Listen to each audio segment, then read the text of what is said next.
My Lord, for the sixth respondent, Dr. Kamodo, will continue to appear as a prophet.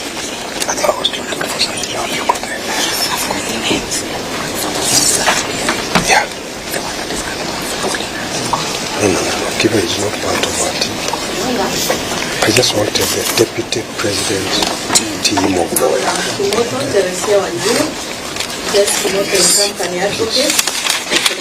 The others need to leave themselves.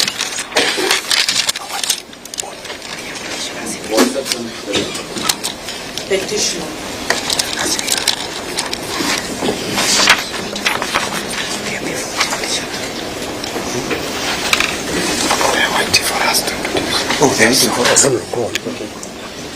And my lords and my lady, my name is Kipe Mongai. I appear in this matter with my colleagues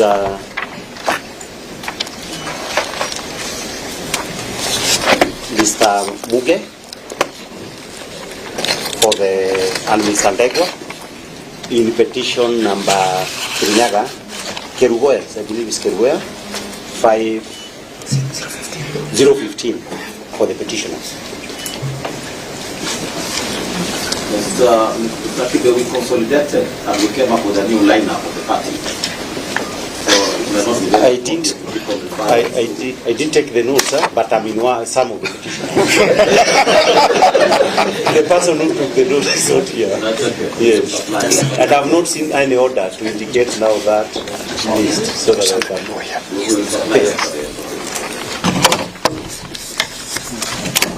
And my lords, your leadership, Paul Muite, I appear with Mr. Soanya,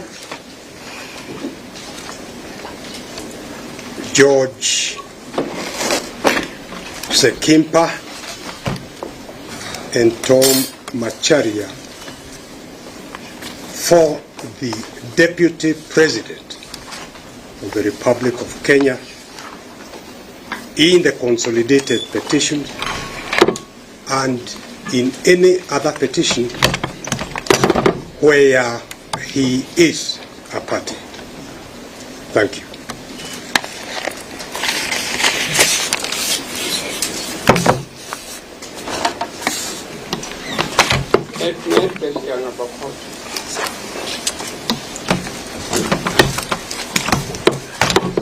My name is Hatma.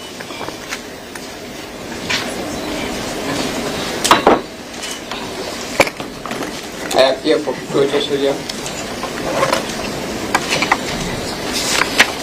As this was reported in E565 2024 with my young friend, Mr. John. I haven't seen him.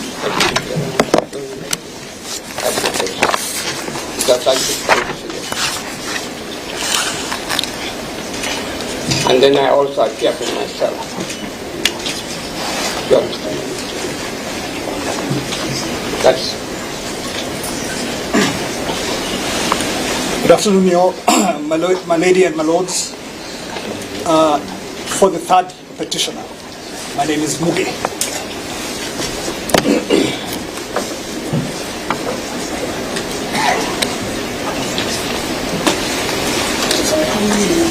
We are appearing for which petitioners? In the consolidated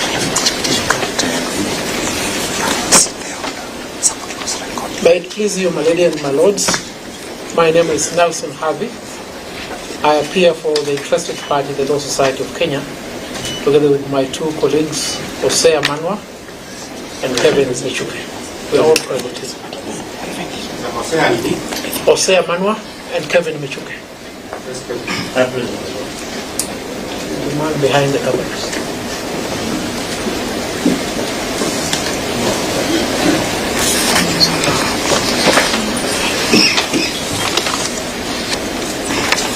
Good afternoon, my ladies and lords.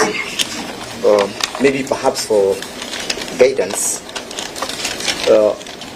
on which matters we are taking quorum on, because this afternoon, and I believe my learned friend Mr. Kibe will address it, we were served with a notice from the Office of the Deputy Registrar indicating that there were several matters that were to be mentioned before you this afternoon. And last evening when you were breaking, we were to come for a ruling. Perhaps you need to have clarity that we may not have a mixture of things. We are dealing with the ruling. After the ruling,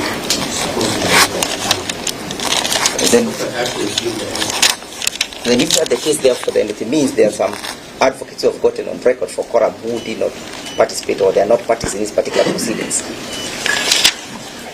Like who? Yes, I'll have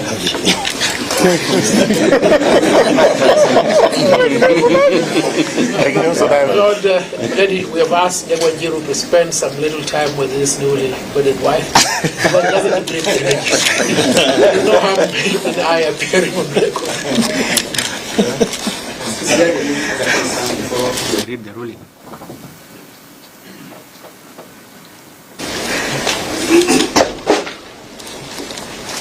Our ruling is ready on the petitions.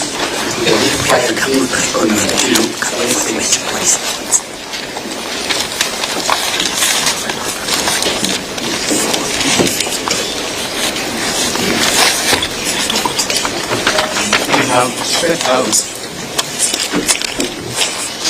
the start of ruling that will begin from our analysis of the issues that we think are relevant for now. This is the ruling.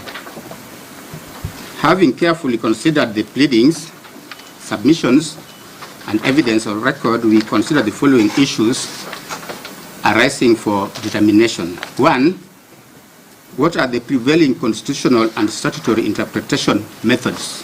2, whether the Honorable the DCJ can assign judges pursuant to Article 165, Sub-Article 4 of the Constitution. 3, other related matters. On the first issue, the Constitution is a document sui generis. It is the grundnorm which legally commands superiority and dominance over any other laws, and its interpretation, as of necessity, must be in a manner that all other laws bow to.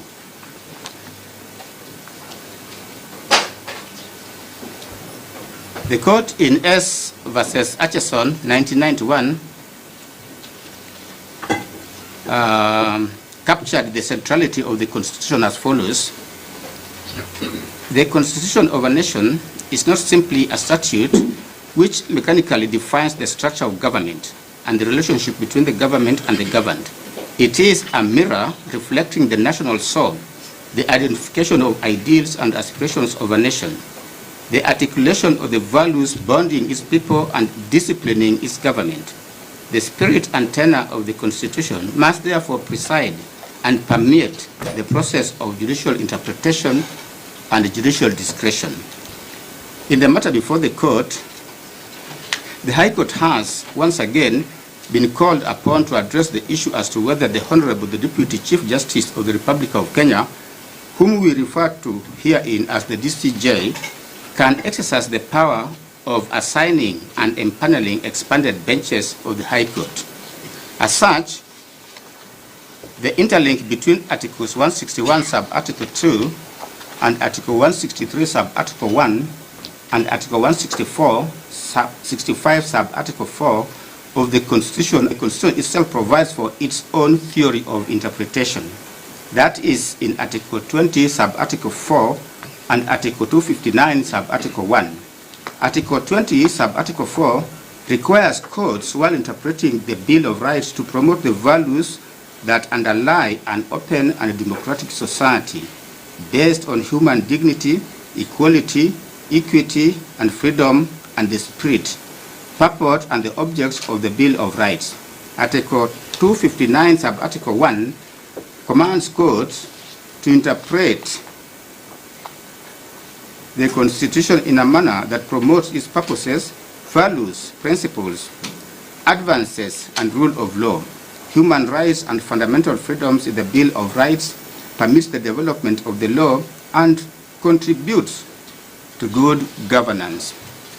In hailing the Constitution of Kenya as a highly transformative one, courts have over time developed various methods or canons of interpretation. In the case of David Ndii and others versus Attorney General, the learned High Court judges dealt with 4 constitutional interpretive principles, being that the Constitution must be interpreted holistically, that the Constitution does not favor formalistic approaches to its interpretation, and it must not be interpreted as one would a mere statute. The Constitution has provided its own theory of interpretation to protect and preserve its values, objects, and purposes, and that in interpreting the Constitution, non-legal considerations are important to give its true meaning and values. The Supreme Court, in the matter of the Kenya National Commission on Human Rights, Supreme Court advisory opinion reference, which I've given at paragraph 26, answered the question as to what holistic interpretation of the Constitution means. The court stated as follows: but what is meant by holistic interpretation of the Constitution? It must mean interpreting the Constitution in context.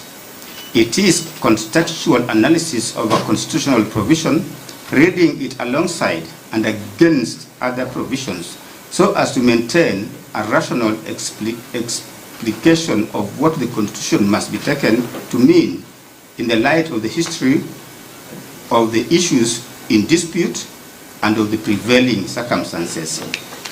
In the case of Tiny Fuza as Attorney General, which I've given, citation I've given, the court was of the firm position that the Constitution must be read as an integrated whole. The court observed as follows: the entire Constitution has to be read as an integrated whole, and no one particular provision destroying the other, but each sustaining the other. This is the rule of harmony, the rule of completeness and exhaustiveness, and the rule of paramountcy of the written Constitution. On the tenet that the Constitution does not favor formalistic approaches to its interpretation, and that it must not be interpreted as one would a mere statute, the Supreme Court pronounced itself in the case in Interim Independent Electoral Commission. The court said as follows: the rules of constitutional interpretation do not favor formalistic or positivistic approaches. The Constitution has incorporated non-legal considerations which we must take into account in exercising our jurisdiction.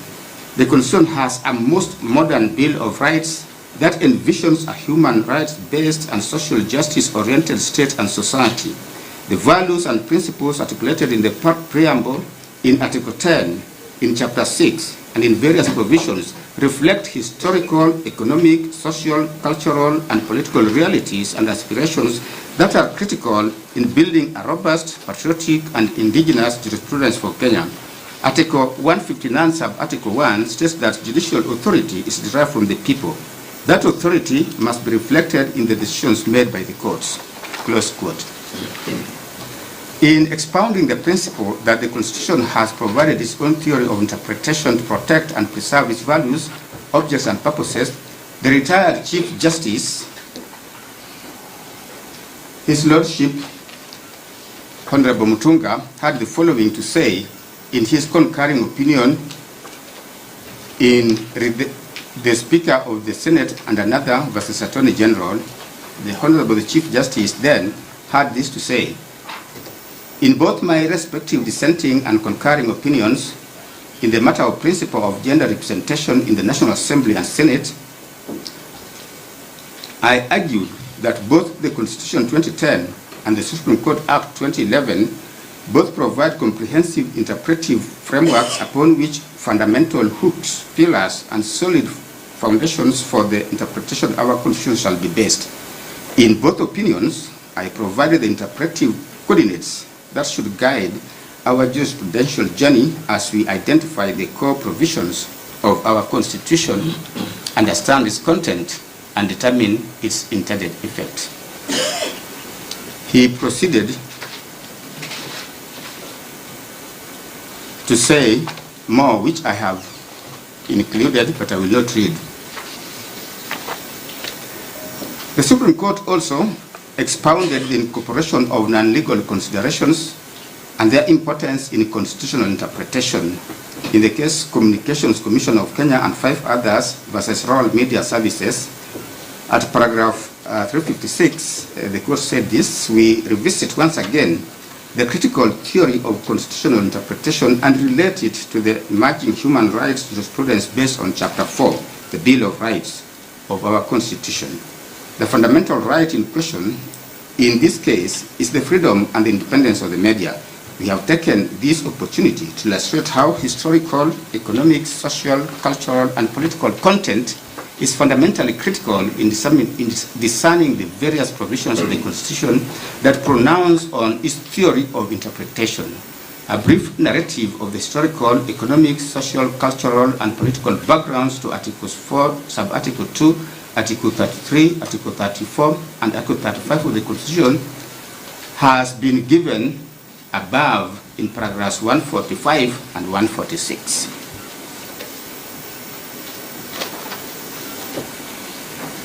We begin with the concurring opinion of the CJ and the President in Gitirau Munya case, where there was references to Black Law Dictionary, where it was said that references to Black Law Dictionary will not, therefore, always be enough, and references to foreign cases will have to take into account these peculiar Kenyan needs and context. It is possible to set out the ingredients of the theory of the interpretation of the Constitution. The theory is derived from the Constitution through conceptions that my dissenting and concurring opinions have signaled as examples of interpretive coordinates. I'll not read the entire quotation. Then in the case of Center for Rights, Education and Awareness and another, the Court of Appeal also dealt with the subject of constitutional interpretation and laid out the very principles discussed above. The court further recounted the nexus between the principles of constitutional interpretation and the principle of statutory interpretation in the following manner. The principles on constitutional interpretation are not new. They also apply to the construction of statutes.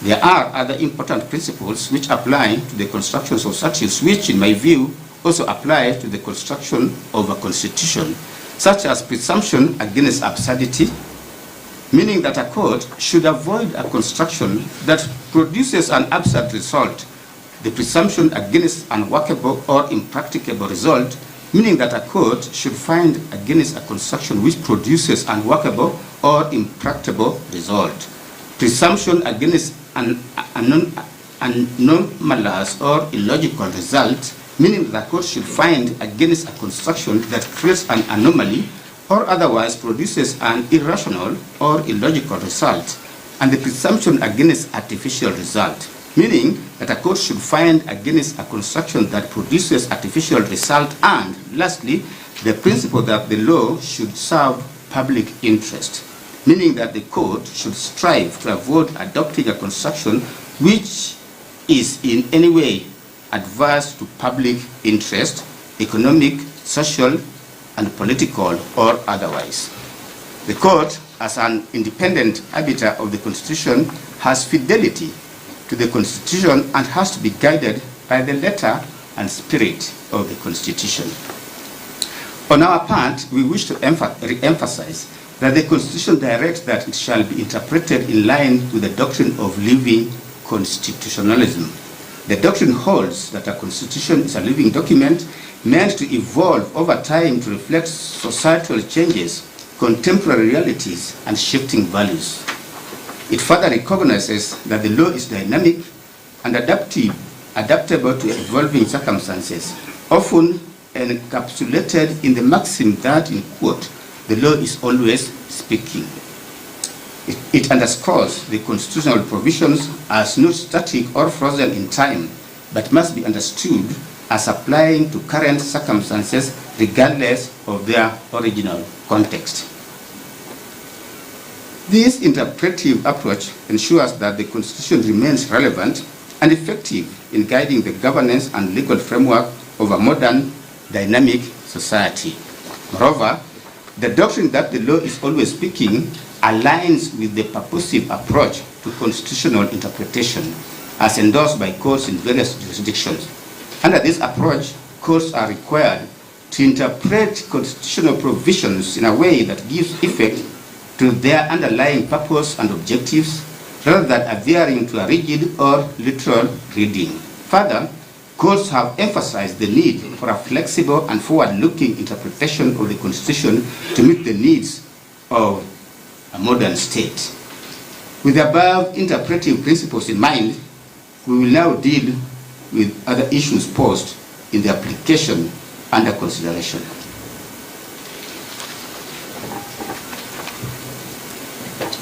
Okay. I will deal with the second issue on whether the DCJ can assign judges pursuant to Article 165, sub-Article 4 of the Constitution. There is no doubt that this was the most contested issue in the subject application. Article 165, sub-Article 3 and sub-Article 4 of the Constitution provide for empanelment of benches of an even number of judges as follows. Permit me not to go through that. In dealing with the above issue, courts have taken two diametrically opposite positions. One of them being that the assignment of judges is a constitutional duty which can only be undertaken by the Honorable Chief Justice. As such, the Honorable DCJ cannot assign judges under Article 165, sub-Article 4 of the Constitution. The other position posits that although the duty to assign judges is provided for in the Constitution, its implementation is administrative, and that duty can be undertaken by the Honorable DCJ. In Kenya Medical Research Institute versus AG, which was a three-judge bench of this court, held as follows. They quote paragraph 37.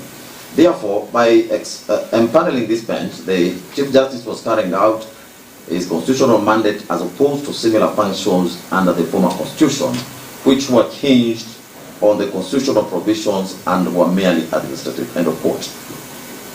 In Leina, Conchela, and others, which was a five-judge bench of this court, the court went ahead and described the role of the Chief Justice under Article 165(4) as constitutional as opposed to a merely administrative function.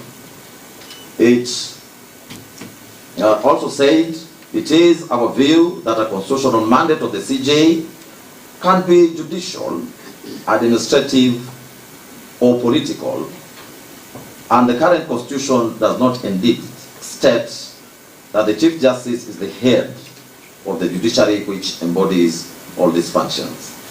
The learned judges in that empaneled bench then found that the constitutional mandate exercised by the CJ under 165(4) of the Constitution is an administrative function. The court also elaborately dealt with the issue as to whether such an administrative function could be undertaken by the Honorable DCJ, and in the end, the court rendered itself as follows. I quote paragraph 78. It therefore our finding that constitutional function of the CJ to assign benches under Article 165(4), being an administrative function, can be performed by the Deputy Chief Justice when the Chief Justice is for good reason unable to perform. End of quote. The petitioners in these matters also cited the decision in Okoiti versus JSC and another, which is Constitutional Petition number A408 of 2020, as buttressing the position that the assignment of judges is a constitutional mandate justice when the Chief Justice was proceeding on leave pending retirement until when a succeeding Chief Justice was appointed. As the matter did not deal with the nitty-gritties of the aspect of assigning of judges, but rather the constitutionality of the actions of the CJ who was exiting service, we respectively find that the issue is not at par with what is under consideration in this instant application. The said decision is hence distinguishable. Returning to the matter at hand, it is imperative to look at the various terms which come to play in this matter, including the administrative actions as well as judicial actions. We have gone through that. I do not think there is need for me to read all that. It's in the ruling, and I proceed to state that from the above discourse, we do not find any difficulty in affirming the position that a constitutional mandate of the Honorable Chief Justice can be judicial, administrative, or political. We further find and hold that the constitutional mandate exercised by the Honorable Chief Justice under Article 165, sub-Article 4 of the Constitution, is a constitutionally administrative function. We shall now consider whether the function of the Honorable Chief Justice under 165, sub-Article 4 of the Constitution, can be performed by the Honorable DCJ. Article 161 of the Constitution establishes the office of the Chief Justice as the head of the judiciary, and that of the Deputy Chief Justice as the deputy head of the judiciary. Article 163 of the Constitution creates the Supreme Court and designates the Honorable Chief Justice as the president of the court. The Deputy Chief Justice is to deputize the Chief Justice and is also the vice president of the court. Article 171 of the Constitution establishes the Judicial Service Commission, or the JC, as one of the Chapter 15 commissions. The Honorable Chief Justice in JC is the chairperson, and in this scenario, and unlike the constitutional architecture in Articles 161 and 163, the Honorable DCJ is not the vice chairperson of JSC. Running alongside the foregoing are the functions of the Chief Justice and the Honorable DCJ as provided for in Section 5 of the Judicial Service Act. The provision states as follows. This is in respect to administration of the judiciary. I do not need to read through all that. I proceed to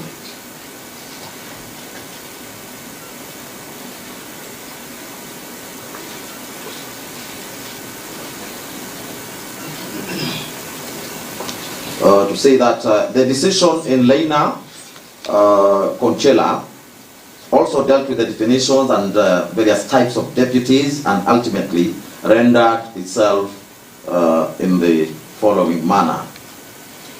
I think this one I should quote. Paragraph 77, it says, "It has been canvassed before us that where the Constitution intends the Deputy Chief Justice to act on behalf of the Chief Justice, it has expressly stated so." Specific examples cited were Articles 141.1, 144.4, 148.4. These provisions fall under Chapter 9 of the Constitution that deals with the executive. This chapter does not have a general provision as regards the deputization of the Chief Justice by the Deputy Chief Justice, as is provided for in Article 161 2b in Chapter 10 of the Constitution on the judiciary. Hence, the provision of the deputization of the Chief Justice in Chapter number 9. A holistic and purposeful interpretation of Article 161 2b of the Constitution and Section 5 of the Judicial Service Act leads us to the conclusion that the Deputy Chief Justice substitutes the Chief Justice where necessary. End of quote. In the end, the learned judges found and held that the constitutional function of the Honorable Chief Justice to assign the benches under Article 165 for the Constitution, being an administrative function, can be performed by the DCJ when the DCJ is for good reason unable to perform this function. On our part, we have carefully addressed our minds to the issue. We find that there was a deliberate scheme by the drafters of the Constitution for the Honorable DCJ to deputize the Honorable CJ as Deputy Head of the Judiciary and as the Vice President of the Supreme Court, but not in the JSC. Such was an emphasis on the various manifestations of the constitutional duties bestowed upon the Honorable Chief Justice and the Honorable DCJ. As such, the prevailing legal position is that the Honorable DCJ can deputize the Honorable CJ in discharging judicial functions and in the administration of the judiciary as an arm of government, but cannot do so in respect of the affairs of the JSC. Our attention has also been drawn to the provisions of Article 259, sub-Article 3b of the Constitution, which states as follows. This refers to construing the Constitution, and sub-Article 3 provides as follows. Every provision of this Constitution shall be construed according to the doctrine of interpretation that the law is always speaking, and therefore, among other things, b. any reference in this Constitution to a state or other public office or officer or a person holding such an office includes a reference to the person acting in or otherwise performing the functions of the office at any particular time. Emphasis, or otherwise performing the functions of the office at any particular time. The above provision creates three tiers in which constitutional functions can be exercised. That is, by the substantive office holder, or by a person in an acting capacity, or by a person otherwise performing the functions of the office at any particular time. In our understanding, and against the background of the doctrine as stated, the drafters of our Constitution were deliberate about ensuring that the administration of duties and the application of the constitutional provisions are continuous and seamless, recognizing the necessity for offices and their functions to be performed even in transitional or extraordinary circumstances. Such an interpretation avoids technicalities and vacuums that could disrupt the functioning of state officers or public institutions, thereby promoting administrative efficiency and upholding the principles of constitutional governance. The provision reflects the broader principles of the rule of law and good governance, which require that state and public officers continue to function effectively even during periods of transition or when the substantive office holder is unavailable. It in turn promotes legal certainty and administrative efficiency by ensuring that all constitutional responsibilities are carried out without disruption. For this reason, the functions of Article 165, sub-Article 4, in our view, and in as far as the same relate to the office of the Chief Justice, also includes the Deputy Chief Justice acting in the capacity of the office of the Chief Justice or discharging its functions in an interim, acting or auxiliary role. At this point in time, we also wish to point out that the Honorable Chief Justice empaneled this very bench on the 14th day of October 2024 to deal with 6 constitutional petitions that inter alia challenged the first petitioner's impeachment process in the National Assembly. The said petitions are still current. On the 18th of October 2024, the Honorable DCJ empaneled the same bench to deal with constitutional petitions challenging the impeachment of the first petitioner in the Senate. To us, it is beyond peradventure that the Honorable DCJ can assign judges under Article 165, sub-Article 4 of the Constitution, whenever he or she is discharging any of the constitutional functions on behalf of the Chief Justice. In this case, we do not find any fault in the Honorable DCJ assigning judges to sit in this bench, more so when the Honorable Chief Justice has not raised any red flag. Thank you. Right. I will deal with a question of other related issues that came up during the submissions on the application. Besides the issue of the benches and panelment by the Deputy CJ, several additional issues have been raised. The bench found it necessary to address these issues so as to ensure both the completeness of the record and finality in the issues raised. During the submissions, an issue was raised concerning the directions issued by the three-judge bench and the transmission of the files in Nairobi petition E565 of 2024, Kerugoya petitions E013 and E014 consolidated, as well as E015 of 2024. A review of the CTS, that is a case tracking system, confirms that the petition in E565 of 2024 was filed on the 18th of October 2024 at 8 o'clock a.m. Later that same day, approximately 5 hours on, at 1:51 p.m., Justice Chacha Mwita dealt with an application filed under certificate of urgency which had been submitted alongside the petition. By 5:33 p.m., roughly 3 hours after the earlier application, a notice of motion application dated the 1st of October 2024, it was dated the 1st of October 2024, was filed, this time by the respondents seeking the following orders. 1, that the application be certified as urgent and service of the application be dispensed with in the first instance. 2, that pending the hearing and determination of that application, inter partes, this honorable court be pleased to set aside, vary or review the orders issued on the 18th day of October 2024, that is the interim conservatory orders. 3, that in the alternative, this court be pleased to set aside, vary or discharge the ex parte orders issued on the 18th day of October 2024, and 4, that this honorable court do issue any other orders it deems fit in the interest of justice. Following its empanelment on the 18th of October 2024, and having received directions from the Office of the Deputy CJ, the bench deliberated on the appropriate directions to be issued. On the 19th of October 2024 at 12:20 p.m., the bench issued the following directions.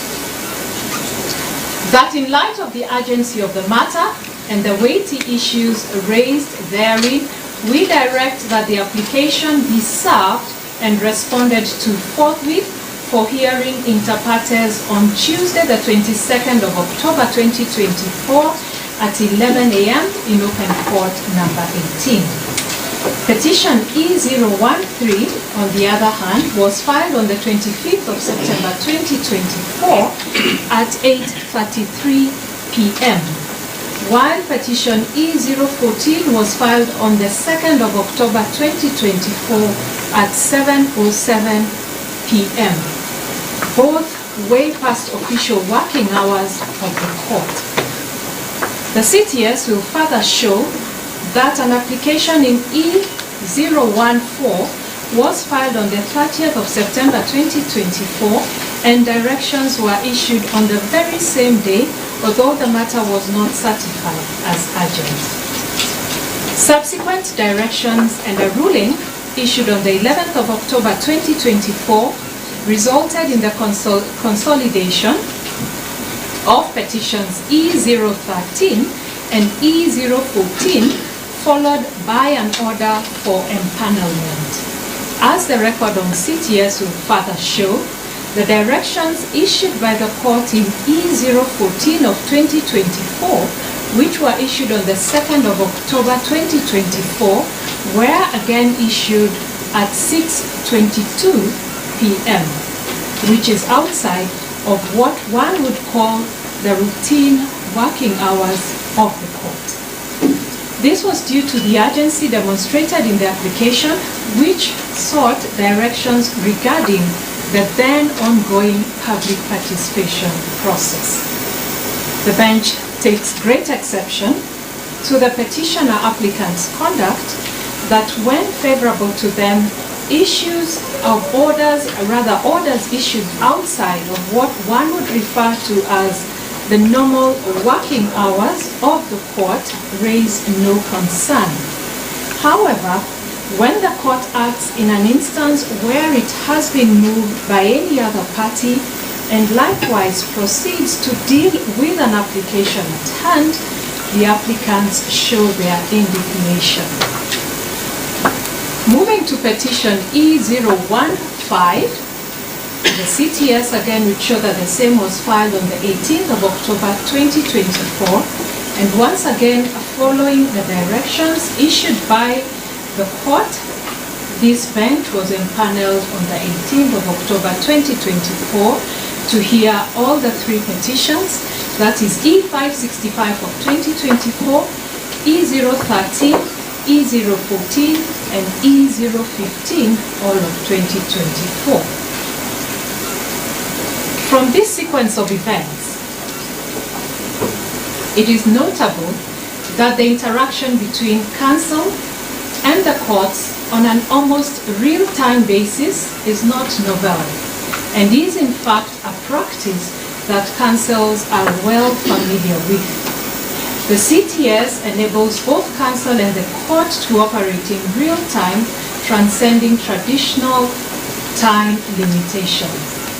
This fact also buttresses the argument that with the advent of the CTS system, it is not unusual for courts to issue directions within the filing of an application or outside of what once again would be referred to outside the routine work hours of the court where circumstances do so require.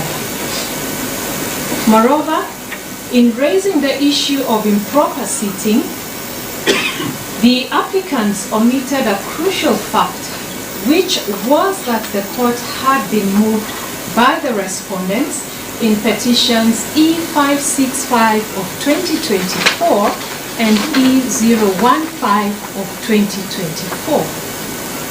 As such, the court did not convene suo motu, but rather in response to the applications before it. The applicants have repeatedly referred to this convening as a sitting of the court, a term that we feel as a bench requires clarification and demystification. It is a matter of judicial notice that since the onset of the COVID-19 pandemic and the introduction of the case tracking system, the tradition of dealing with certificates of urgency has since evolved. Allow me to quote the practice direction number 19A of the High Court Practice Directions of the 11th of January 2022, which states as follows: that applications filed under certificate of urgency shall be considered by the judge, we emphasize here, at the earliest opportunity. While the practice directions also stipulated that applications filed after 12 p.m. may be considered the next working day, the full adoption of the e-filing system across the judiciary has largely rendered this provision obsolete. Applications are now processed almost in real time, a fact well known to the justice users across the country and which we have demonstrated in this ruling. Furthermore, Practice Direction 19B confers discretion upon the court to issue orders or directions without the attendance of advocates or parties. This implies that the court can indeed issue directions on an application without the need for a formal seating. The relevant provision once again reads as follows: that the court may, in its discretion, issue orders stroke directions without the attendance of the advocates or parties. I end quote. In this court, rather in this case, the issue has been raised that this court allegedly served and considered an application by the respondent on a Saturday outside of the official court hours. The ordinary definition of a sitting, as provided in the Black's Law Dictionary, is a formal occasion when the court convenes to conduct its business. In this instance, no such formal sitting occurred. In this instance, may I repeat, no such formal sitting occurred. Rather, the bench merely conferred and issued directions electronically as expressly permitted under Practice Directions 19B. This is markedly different from a court session in which the bench is convened to hear and determine a matter. Furthermore, no evidence or proceedings have been presented before this bench to support the claim that a formal sitting did take place. Accordingly, it is only fair and reasonable for the parties to dispel any notion that this bench convened to hear arguments from any party ex parte before issuing directions. No such formal sitting took place, the court again emphasizes, and directions were issued electronically in line with established practice and procedural rules. We do, however, recommend that the current practice directions and relevant statutes, such as the High Court Organization and Administration Act, be amended so as to provide a much needed further clarity on this subject. Moreover, for the avoidance of doubts, and out of all the prayers sought by the respondent, only prayer number 1, which sought to have the matter certified as urgent, was granted. No other reliefs were considered or granted at the time. It is evident that the court was fully cognizant of both the urgency of the matter and the potential repercussions that granting any further ex parte orders could have had on the prevailing status quo. With this understanding, and in an effort to balance the scales of justice, the bench issued the directions that are now being challenged. We hold the view that there was nothing unconventional in the manner in which this bench dealt with the 2 applications filed under certificate of urgency. As regards the arguments that directions had already been issued by the respective courts for a mention before the bench on the 24th of October 2024, the arguments by the applicants appear to insinuate that the bench ought to have retained the date. For clarity purposes, this date had not been given by this bench, rather this date had been given prior to the empanelment of this bench. However, upon empanelment of the bench, the applications under certificates of urgency, the ones that I have just referred to, were filed, which applications were dealt with, and we feel rightly so. Being seized of the matter, it is our view that the bench retains the discretion to issue appropriate directions depending on the developments and in light of its mandate as it did, having been moved by a party under certificate of urgency. With respect to the claim that was raised on discriminatory transmission of files to the bench, it must be emphasized that this bench has no role and no control whatsoever in the administrative processes that occur prior to its empanelment. Concerns have been raised about delays in the transmission of certain files, but it is crucial for us to clarify that the term transmission in this case may not necessarily refer to the physical transfer of documents. In the context of judicial processes, particularly with the advent of digital systems, transmission may very well refer to the electronic movement or assignment of case files within the judiciary's digital infrastructure. We say this on the strength of the fact that with the CTS, all filed documents are available in real time across the judiciary, eliminating the need for physical file movement. Let me refer once again to Practice Direction number 41A Roman 2 which provides that advocates and litigants shall have access to court information electronically. While this court cannot and will not speculate on the causes of any delays in file transmission, the bench nonetheless finds no basis for concluding that such delays amount to any form of procedural omission on the part of the bench, as no such evidence has been presented. The applicants have equally in their submissions attempted to cast aspersions on the proceedings of this court, some of which I have already referenced. That is that the court was convened on a Saturday, stating that there is no urgency in this matter, and so there was no need to convene the sittings of the 22nd day of October 2024, that this matter is being given priority over other petitions which have been filed, an insinuation that the bench is part of a conspiracy to infringe the petitioner's Article 50 right to fair hearing, and what I have again alluded to, that the transmission of the files from the Kiruhoya High Court took place with what has been referred to as a supersonic speed. One of the counsels went further by intimating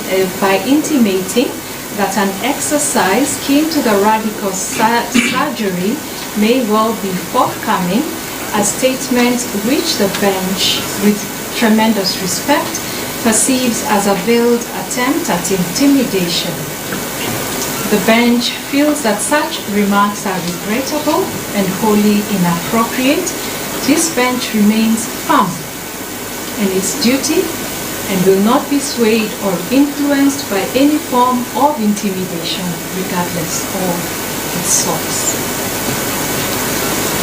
The bench takes the view that the applicants appear to selectively focus on aspects that favor their position while conveniently disregarding that the clients that the applicants are presently benefiting from final conservatory orders, which this bench did not deem it fit to lift.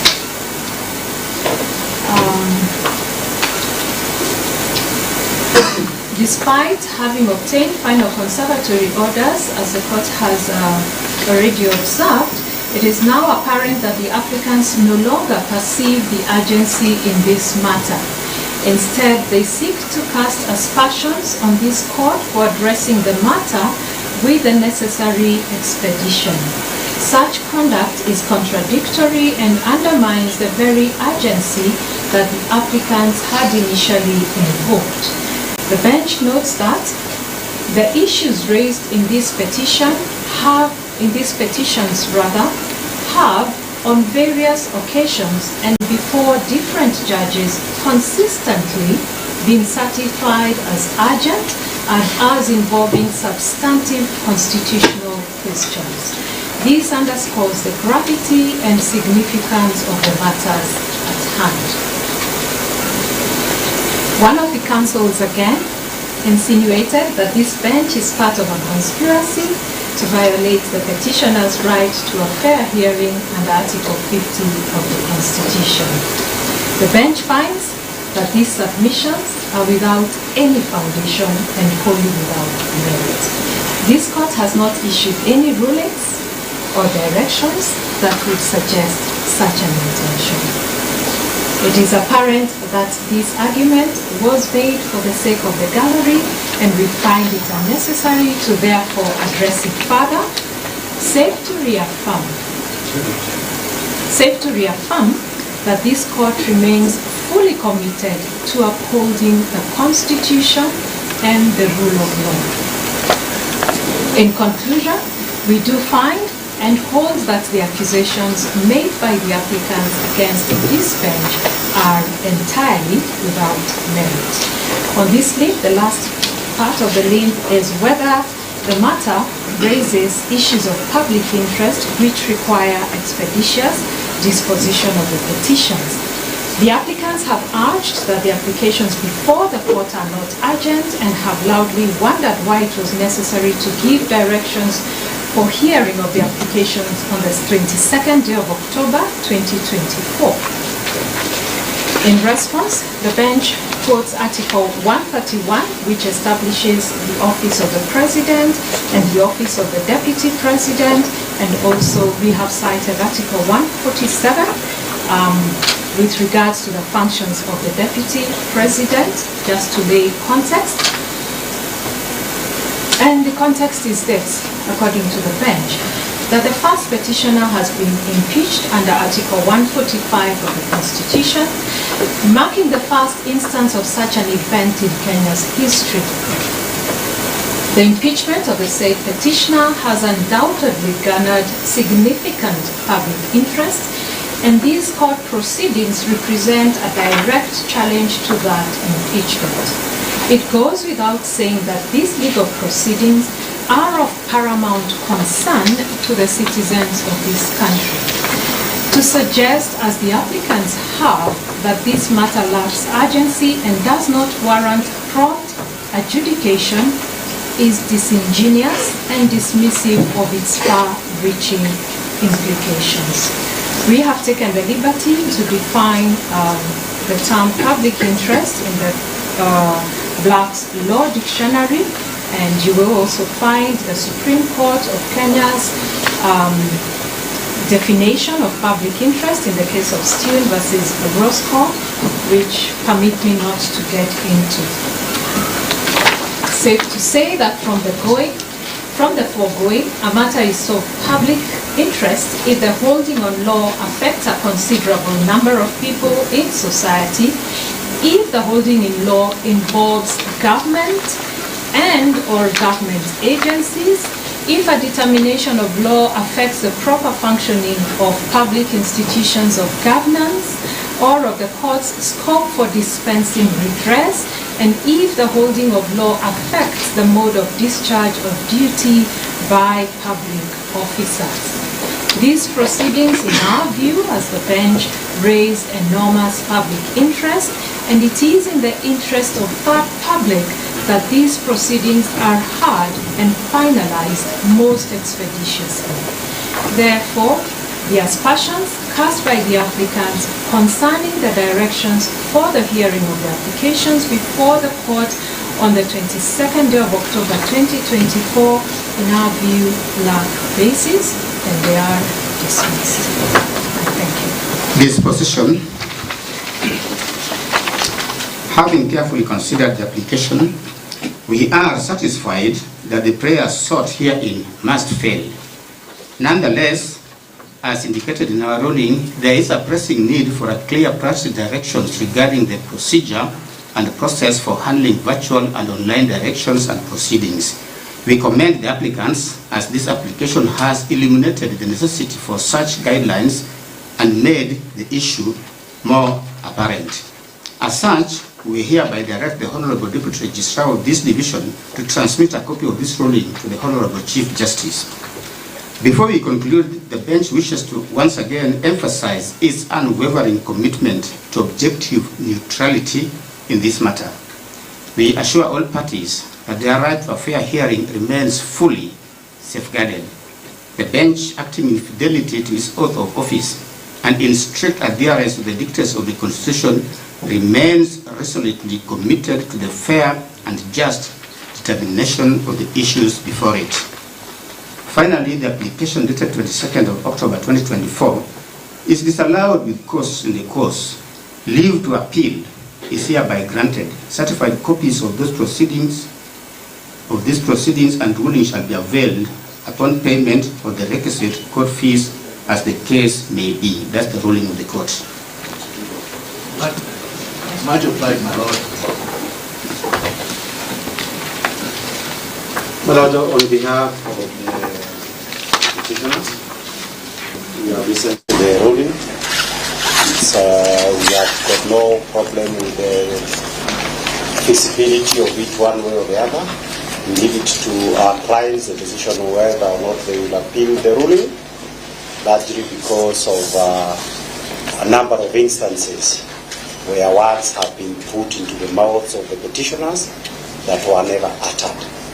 Be that as it may, I believe since we received some communications from the Deputy Registrar, and there were certain other pending matters in the files that were under consideration, we shall await the directions of the court before, from the petitioner's point of view, we can say one or two things.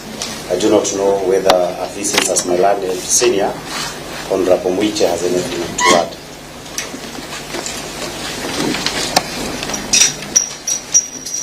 My Lords, Your Leadership, we appreciate that this Honourable Court, of its own volition,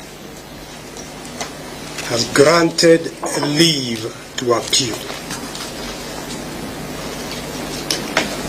Speaking for myself, obviously the decision is that of the client. So I will be advising the client, but it is for the client to make the final decision.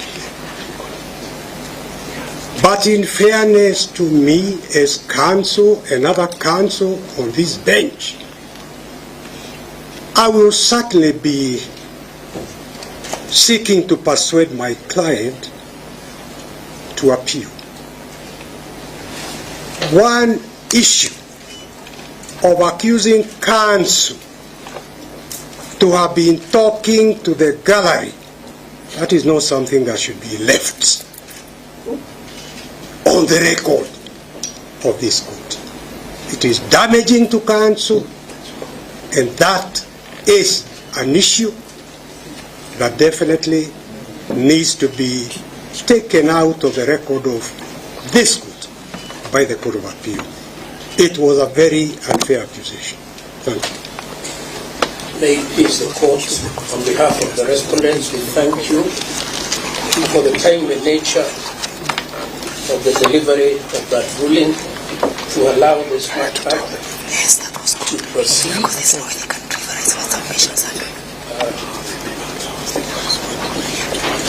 We note that you have permitted the parties leave to appeal, and we support that.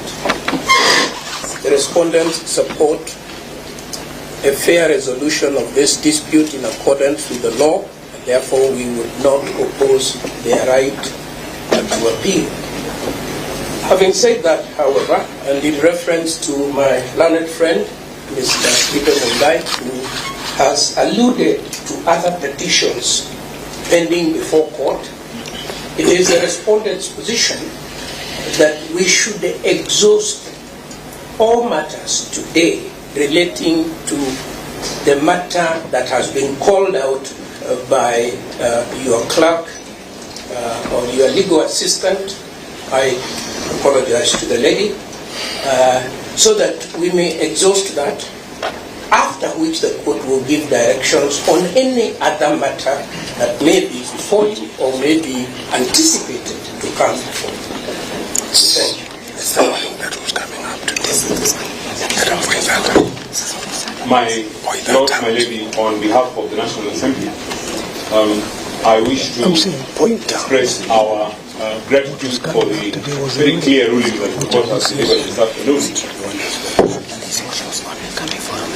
The ruling has dealt conclusively, not just with the matters that were contained in the application that was hurriedly filed and responded to yesterday afternoon, but indeed some of the other peripheral issues that the petitioners unfortunately took a lot of court time yesterday to deal with. My lords, my lady, the National Assembly has filed an application dated the 18th of October 2024, and I believe that application was referred to in the ruling a few moments ago. That application, subsequent to the ruling that you have just delivered, I submit is the next issue that the court should deal with. And just to put it on record, my lord, that we are ready to proceed with that application this afternoon. Members of the court will recall that last week on Tuesday, on the 15th of this month at an hour not very different to this, when it suited the petitioners to have their application for conservatory orders heard. They insisted on it being heard. And we request that the urgency in this matter remaining and having been noted by the court, we proceed with the hearing of that application, which has been fully responded to immediately after this. I'm most obliged. My lords and your leadership, further to that, for Senate, I wish to state, my lords and your leadership, that unlike the petitioners, we are willing to argue the application in a record 30 minutes. Is it the same application? Yes. The application dated 13th October 2024. We will only ask for 30 minutes to exhaust our application. We will dive straight into constitutional principles. We will not take much time. The respondents can have as much time as they want so that this matter can be concluded. My lords, Mr. Kibe has talked about the gallery of Paul Mwite Senior Counsel. From that side, it was apparent that they were not just addressing the court. They were addressing other matters. Do we need to engage? Do we need to engage in arguments on that? I was answering the court here. I will withdraw that. But my lord, we are ready to proceed. Stop exciting me.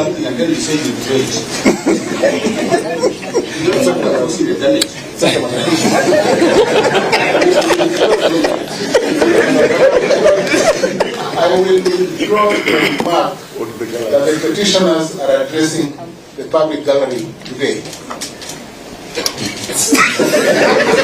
My lord,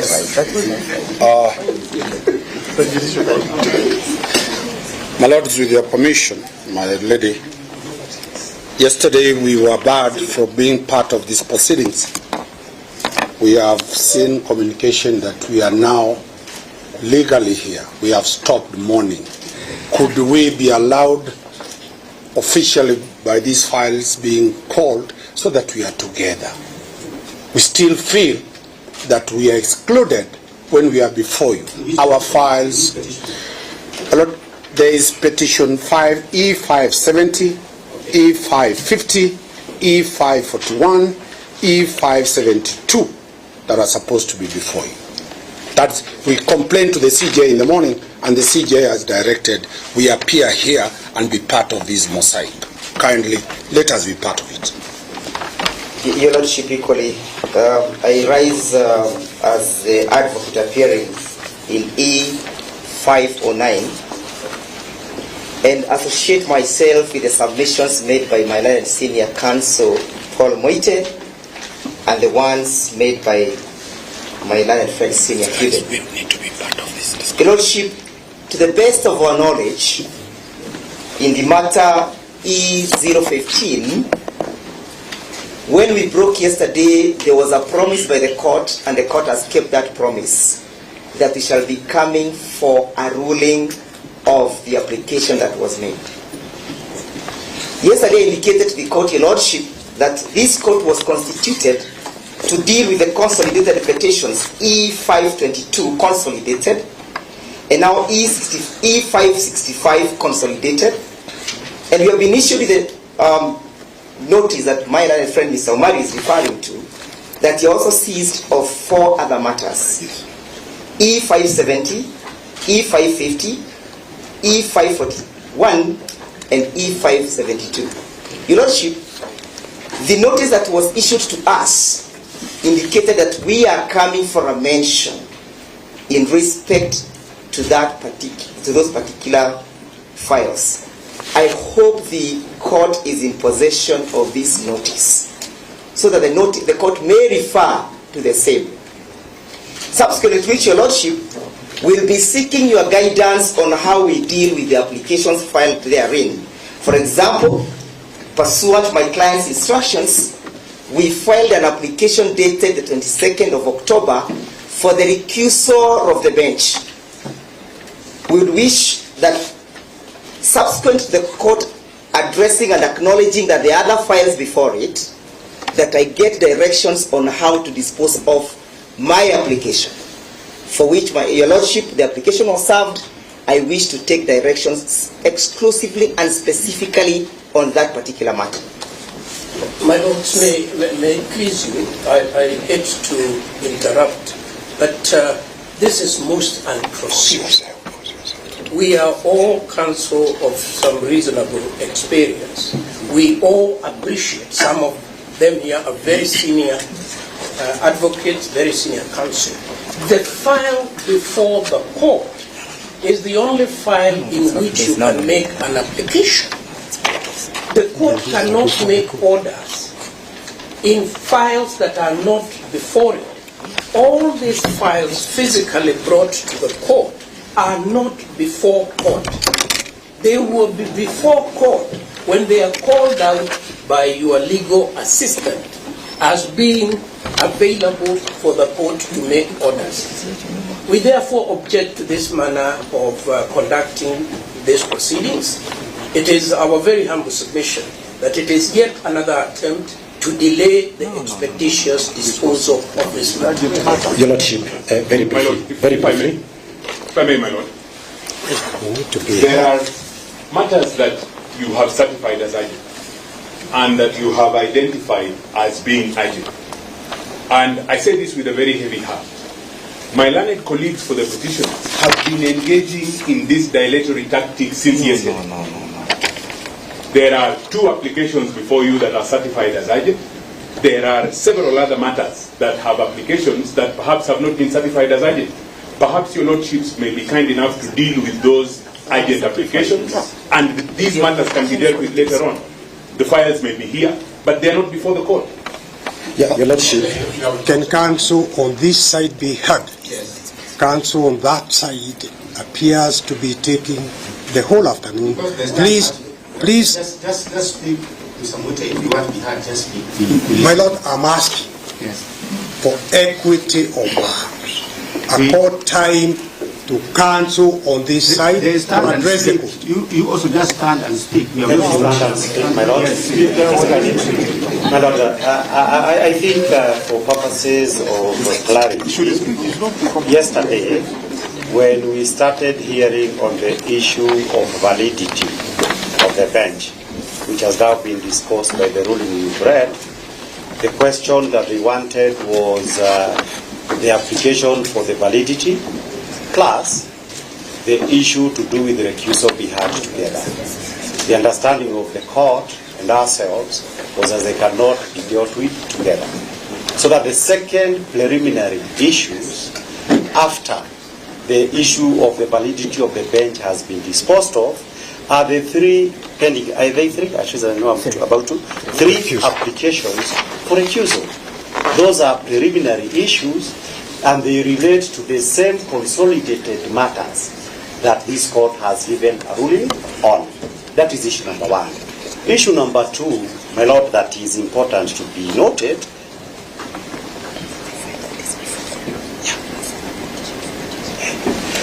Yes, the consolidated file that is before you has that applications for recusal. That's what my learned colleague is emphasizing. So the second business of the court was supposed to be that one.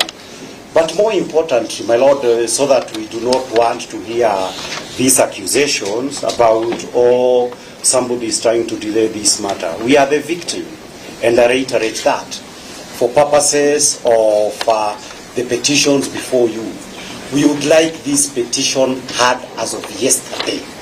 And we kept on saying yesterday, the petitions to be had. My Lord, these rules, because it's the enforcement of the constitutions, the Mutunga rules applies.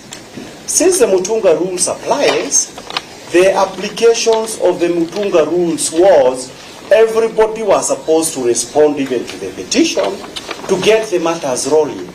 There have been no compliance with Mutunga rules for purposes of the respondent. So that if anybody was to be accused of any delay, it would be somebody who has not complied with the Mutunga rules. That is issue number 1.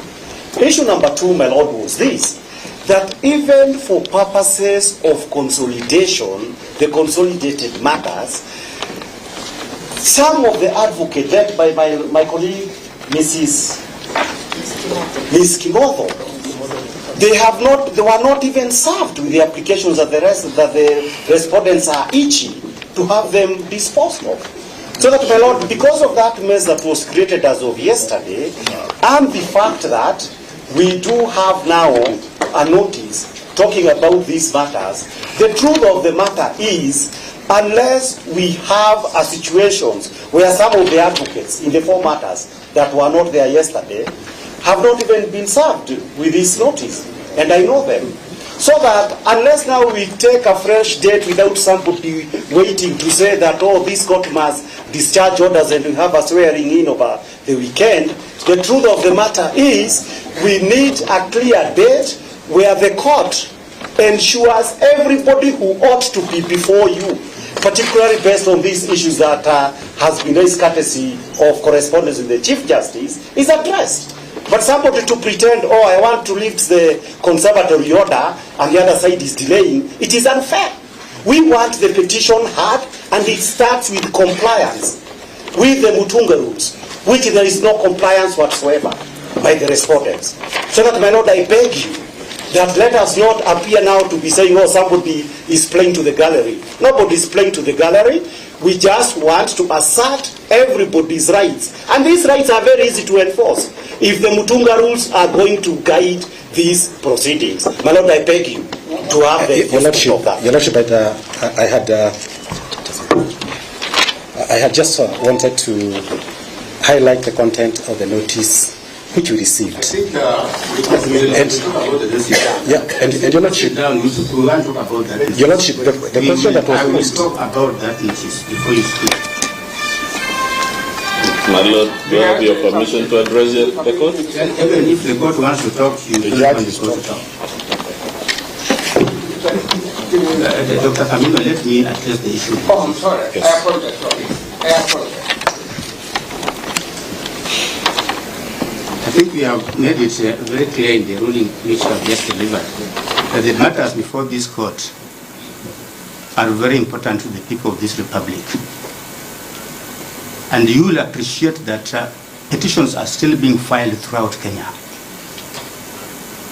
When we retired yesterday, we received several empanelment of matters of which we gave this notice. Therefore, don't think you are the only person who are in these petitions. There are also other Kenyans who are coming day in, night out. So the matters which you've set out for mention are the matters in which we have been empaneled as from yesterday. So you wait for court to give directions, then you start talking. You cannot just start talking from the air without facts. Let us mention these files first, then from there you'll see the directions emerging, and then you can make your prayers. Let's mention these files first.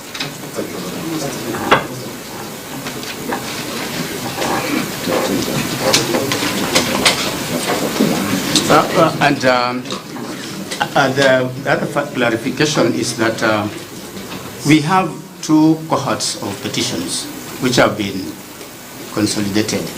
The first cohort were the petitions which were filed to challenge the processes both in Parliament, yes. And during that time, this bench consolidated 6 petitions, with the lead petition being 522 of 2024. Is that correct? That petition, number 522 of 2024, is the lead file in the petitions which were filed before the finalization of the matters in the Senate.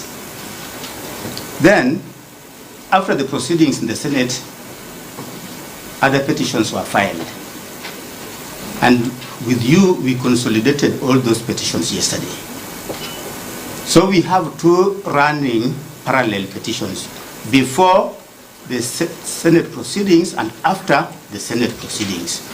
You will remember that petition number 522 was, we listed it for a mention on 29th of this month. But because of need to know, because I know there could be cross-cutting representation in these petitions, we decided just to call it because we knew that all of you would be here, so that if there's anything you want to say on those petitions, you can say it. So that's the reason why we have petition 522 here for a mention. There's nothing to be mentioned, but we said since parties are likely to be here, and some of the parties were even asking for it yesterday, so we brought it. But the other petitions to be mentioned are specific petitions where we have been empaneled. And we wanted to find out the way forward, whether we can consolidate these petitions or whether they can be done separately. So these are petitions number, let's mention petition number 570 of 2024, AD Waiguru and Victor Gatia.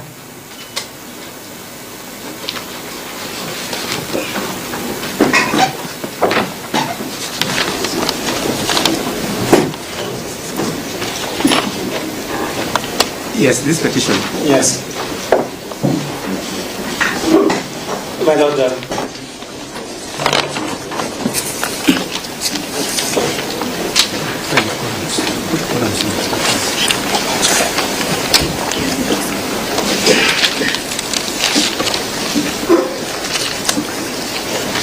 Let's unmute. Yes.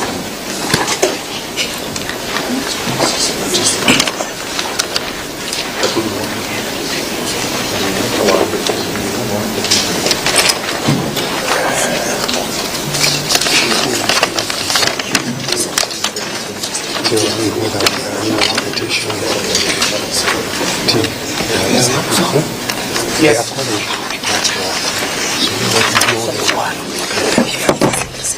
My Lord, in this petition, this one was filed by the law firm of, I believe, Mutembei and Maret, called what? Mutembei, Gishoro and Company Advocates. I am aware of this petition for the simple reason that he had requested me that when it comes to the hearing, I appear alongside him.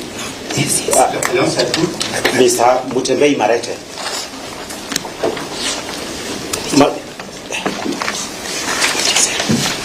My Lord, the parties are many, starting with the first respondent, I think is President Ruto, Rigathi Gachagua is the second respondent, and there are others.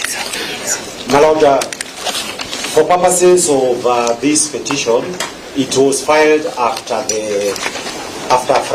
Friday, and by Judge Mamuye, referred it to the Honorable Chief Justice, and we expected it to be coming tomorrow on Thursday. My Lord, Mr. Mutembei was not served with this particular notice that is before you. Actually, nobody was served. We sent out the notice in the morning today. Yes. We received them in the morning. And that's why I said that this matter is people coming. Yes. And because the representation is left to be across, we mentioned them because we thought we would find people like you waiting for them. Waiting for them, yeah. Yes. So my Lord, in that case, what I would ask the court, and for the additional reason that I am aware that in that matter, the notice of motion is seeking a 5-judge bench, and particularly for the reason that this is an application by the citizens of Central Kenya who says, like in the year 2013, that their rights, not just regarding Gachagua, would have been affected adversely by the impeachment of the Deputy President Gachagua, and therefore I would ask that this matter do come tomorrow so that the issue on that issues of empanelment and in the presence of Mr. Mutembei can be dealt with. Because now that it is obvious that even the direct, like the advocates who filed the case are not here, it would only be fair that there is another mention where they can also be there. Actually, we didn't even have the file. We are just looking at it from our record. But that is the position as far as 570 is concerned. It's a specific application for a 5-judge bench in that matter.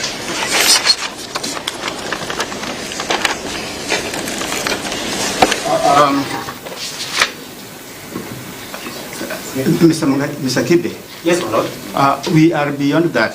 There was a request for a 5-judge bench. Yes, my Lord. But what has been empaneled is a 3-judge bench comprising Justice El Kugola, Justice Mrima, and Honorable Dr. Justice Freda Mugambi.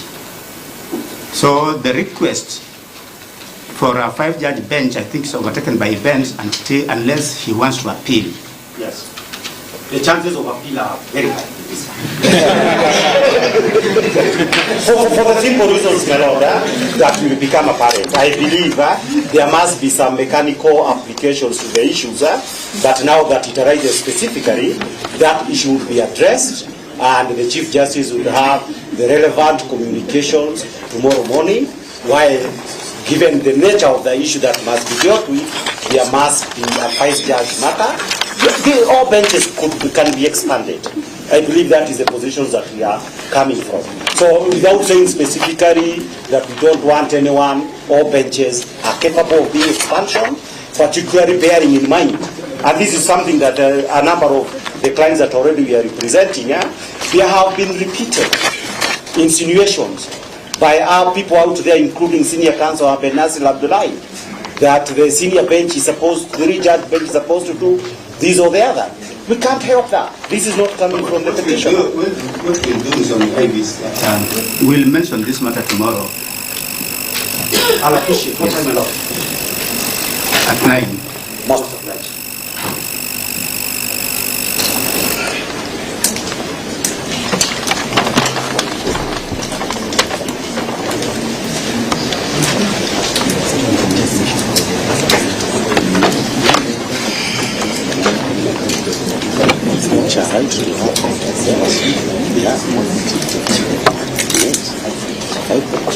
Because it was granted.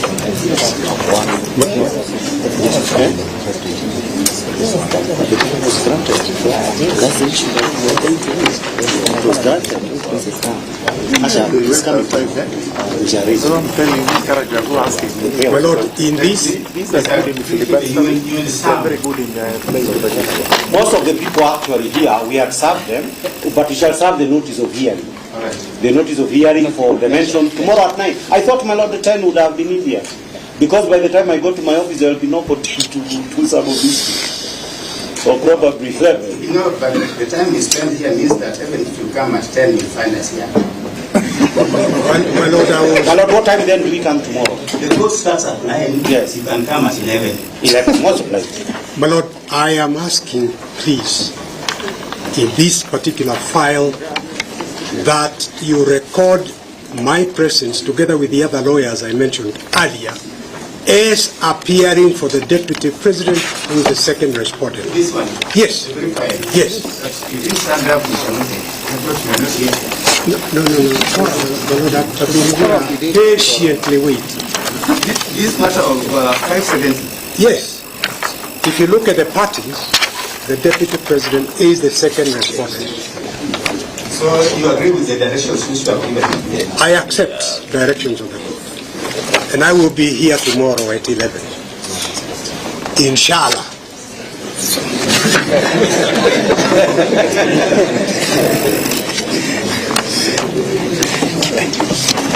Mr. Lordship, in this particular matter... The same matter? Yes. Yes, my name is Manzo. I'd wish to go on record for the first interested party.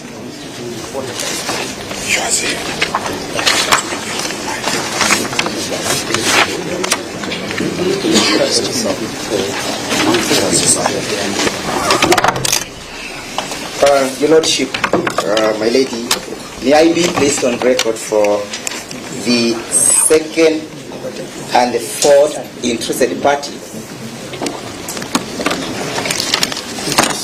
And permit me to only indicate the implication of the orders of the empanelment that were issued by the judge who directed the Chief Justice does empanel you. To the best of my thinking and knowledge is that the prayer was granted as it is for the empanelment of 5-judge bench. Zero. Yes. We speak from the record. You heard me mention the parties. I said that this file has been empaneled to comprise the Honorable Mr. Justice Eric Ogola, the Honorable Mr. Justice Murima, the Honorable Dr. Judge Freda Mugambi. I think that's very clear. We are only 3. That's correct. But we'll address it more on that issue. My lord, my lady. So we mentioned it tomorrow. Quorum. So, you say you come to for which parties? Your Lordship, I appear for the 2nd and the 4th interested party. My Lord, if I may make a request. My Lord, there is a file that is lying before you, and that is petition number 565 of 2024. We have requested, my Lord, that you give directions in respect of the applications in that manner, because this process of taking quorum might take some time. And there are 3 cohorts of files that are before you. And if I may just be given a moment to explain myself. As the court has correctly identified, there is a cohort of files that are consolidated in petition 522. There is a cohort of files that is consolidated around petition 565, which have the 2 applications that the court has identified as urgent. And then there are these others that have been referred to the court by virtue of the email that we have all seen today. It is my request that the court keeps them in those cohorts so that the applications are able to be dealt with because they are urgent. These are important, but the applications are urgent. And the court has identified that urgency because this will go on for 2 or 3 hours without any directions having been given in 565. Lord, could we be on board together? We are being made orphans. The state is in the bedroom. Let us also be in the bedroom so that we can respond. But what do you want to do in the bedroom? We will discuss the instruction of our plan. Kindly allow the parties to come on record. The reason why we are mentioning this is to find out if any of them would be right for consolidations in this matter, which is here, so that we don't duplicate. Thank you, my Lord. My Lord, perhaps as you consider that, let me put it on record that if you are considering whether they are right for consolidations, the consolidation should not then slow down the hearing of the application that you have already identified as urgent. If they are to come on board, they come on board and proceed from where we are. No. Let us be on board first. We'll respond to him appropriately. Allow us, even the LSK former president, to be on record. My lady and my lords, I just have a passionate plea to make. There are not many pleas. The first plea is this: could we consider utilizing the ceremonial court in the ground floor? Because it is spacious and sufficient to hold all of us. That's number 1. Number 2, my request is this. The court has all the petitions. Why can't the assistants to the court enumerate the parties there in the quorum, in the manner we used to do in the Court of Appeal before? So that when we appear here, at whatever time we indicate, we'll just fill our respective names and the courts will be able to deal with the matter without the need of this back and forth. Number 3, my lords and my lady, I think the court needs to just be a little bit proactive. When you retreat, you may make 2 decisions. 1, either to determine the interlocutory applications, in which case you can frame issues for the parties to submit on. Or 2, if you're minded to hear the petitions themselves, then still frame the issues and forward it to us so that we are able to make progress. That way we'll make good use of the initial time that is very limited in respect of this matter. I beseech you most. Thank you, Mr. Harvey. Well taken.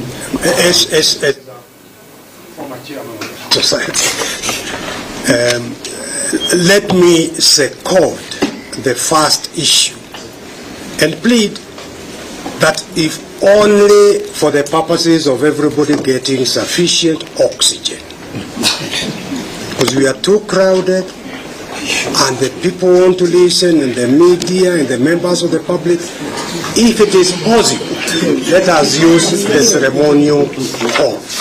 Thank you. Council, Senior Council, we will use the ceremonial hall as from tomorrow. Thank you. And champion. Yes, I wish to say that perhaps when giving directions, then and if parties, files are going to be consolidated, then it will be proper each person is served with the application so that we are able to respond, even if we are given a day to respond, so that when we begin to submit, we are able to submit according to the law, not as per the bar and whatever issues are being raised. Thank you. Thank you. My Lord, I was going to beseech the court, if we are to make progress, I will beseech the court to invoke its powers under Section 55, Article 159, we could go on and on. There is no shortage of legal provisions enabling this court to rein in on the lawyers. Because if you don't do that, my Lord, on a matter like this where you have 20 lawyers, 50 lawyers on the other side, we will be coming to you, we'll be doing legal gymnastics, legal ping pong, what I call legal sophistry on other occasions, and meanwhile we'll be lamenting as we are now lamenting for you. So there are applications both from this side and this side, certified agent. Meanwhile we are spending a lot of time, each of us from whatever side, studying to raise this or other housekeeping issue. I beseech you, my Lord, in a matter like this, the court must be very firm. It must rein the council. The court itself must have very clear direction. Which is the application that will be had, in what sequence, what are the time allocations, how the parties share those times. It is no business we of have agreed on that, and what we ask is let us mention these matters so that you know how they relate to the other matters which are before the court. So we have mentioned 570. My Lord. We have mentioned Mine is my Lord. 570. 570 still, my Lord.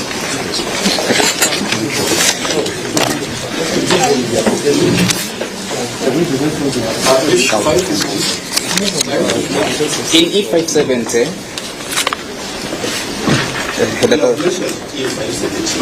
yes,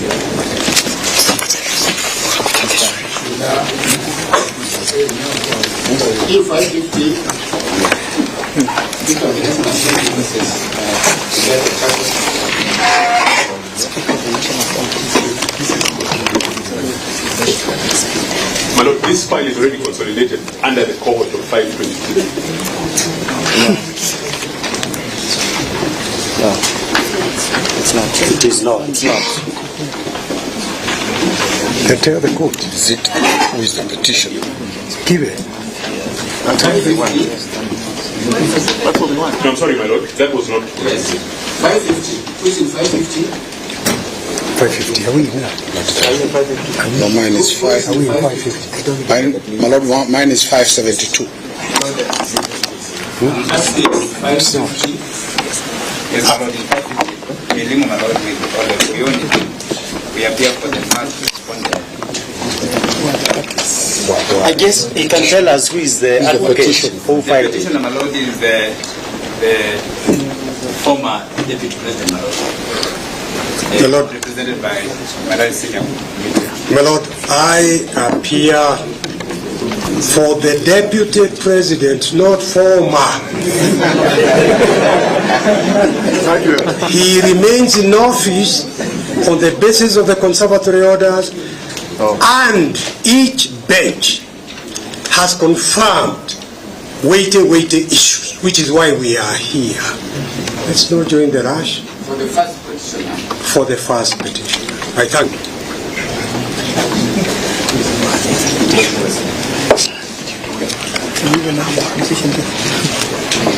And our learned colleague, Mr. Murugara.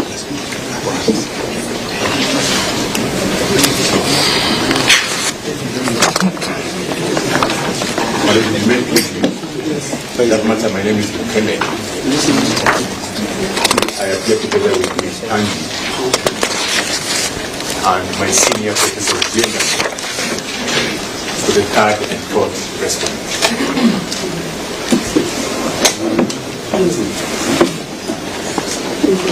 Yes. Who else is in this matter?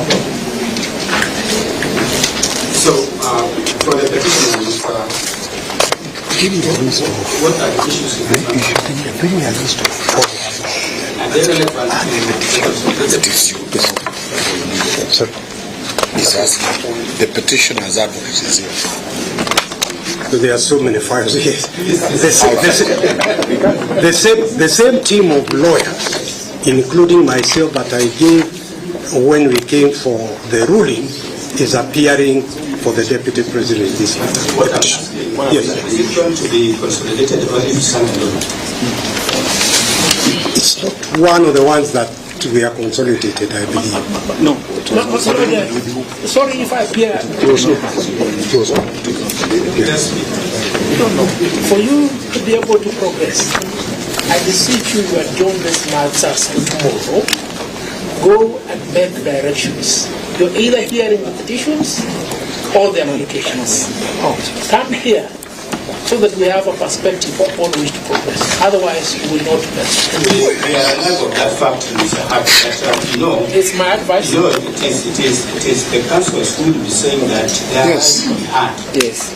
Even on petition, the slightest issue has not been granted. Therefore, let us agree on the way forward. If you make a proposal can come from you your side, how you want to deal with all these petitions. Is it possible that you want to ignore all applications and proceed to the petitions? You can make a submission to this court can consider. My Lord, if I may, just to guide the court on this account, I will give it a answer. My Lord, there are urgent applications before you. The applicants or the petitioners have their right yesterday on a preliminary objection before you. My Lord, we have an urgent application that was filed before you dated 18 October 2024 for discharge of whatever decision this court makes can be either way. We need two directions on the hearing of all the consolidated petitions. Some of the petitions, my Lord, deal with issues or controversial that were before, my Lord, the impeachment. The proper position of the law is that the party who is the petitioner is the former deputy president. That's the position of Article 145(7). Allow us, my lords, to urge our application for the setting aside of conservative orders. I think, my lord, that's the only way we can move, because they have had their bite, let us have our bite as well. We will only take 30 minutes, we request. I'm not disagreeing with you, Professor Gianna. What I'm saying is that let's mention these files. Yes. We are on the third one. And if you have not been interrupting, perhaps we will do with them. 550. Yes. What I asked, is this file related to the files before the court? For the purposes of consolidation, or it can stand alone. Can we deal with that tomorrow? My lord, tomorrow. We only do the quorum. Because I need to. We just do the quorum. We only deal with the quorum. Start of time to go through. The consolidation has implications. I need to consult my team. I need to consult the client. Let's take the quorum. Let's deal with the consolidation tomorrow. So we mention it tomorrow? Yes. Yes.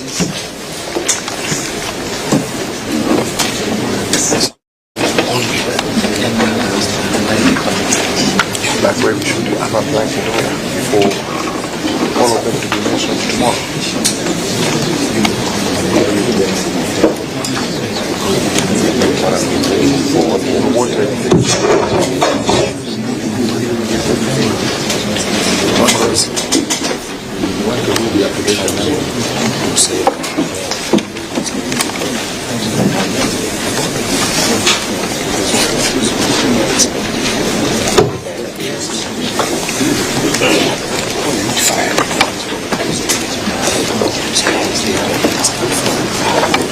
That will be mentioned tomorrow.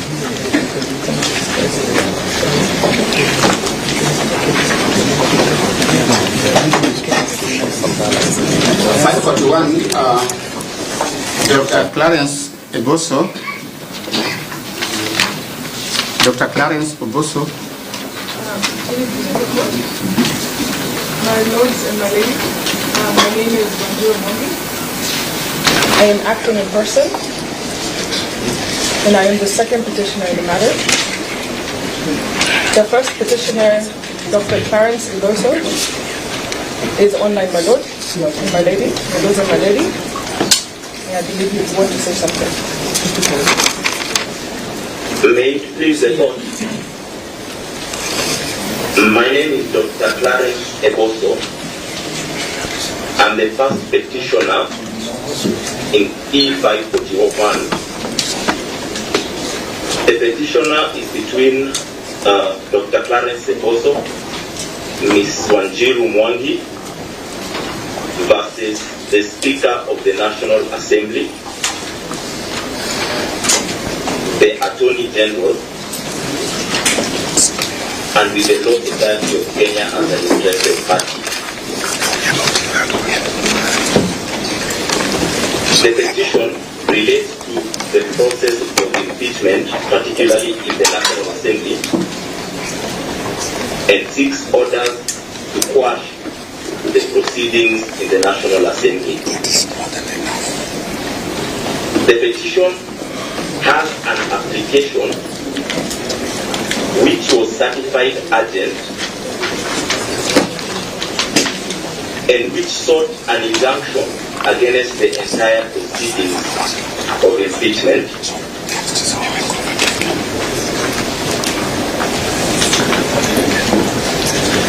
The court which certified it urgent directed that the application would be heard by the bench that will be constituted. Several of the prayers that were made in the application have since been overtaken by events.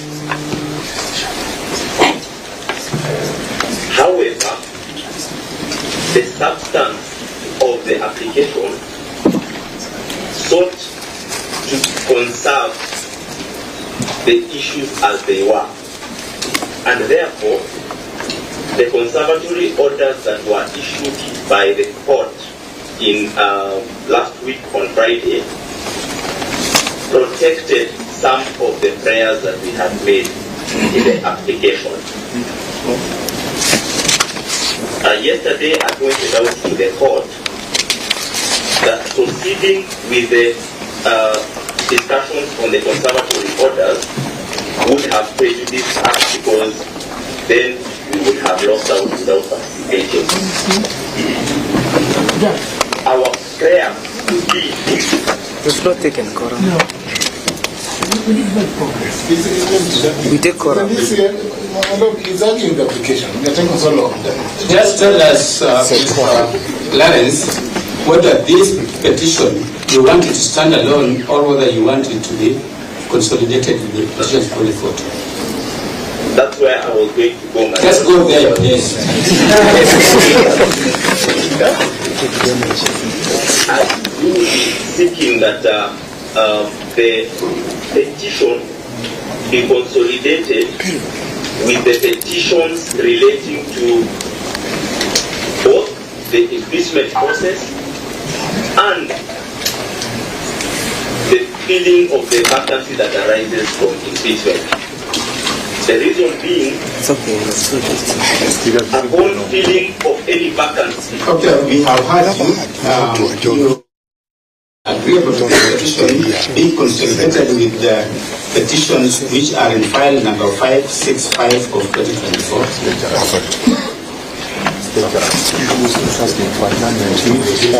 My Lord, may I just conclude? My Lord, may I just conclude that I will be willing to compromise our application,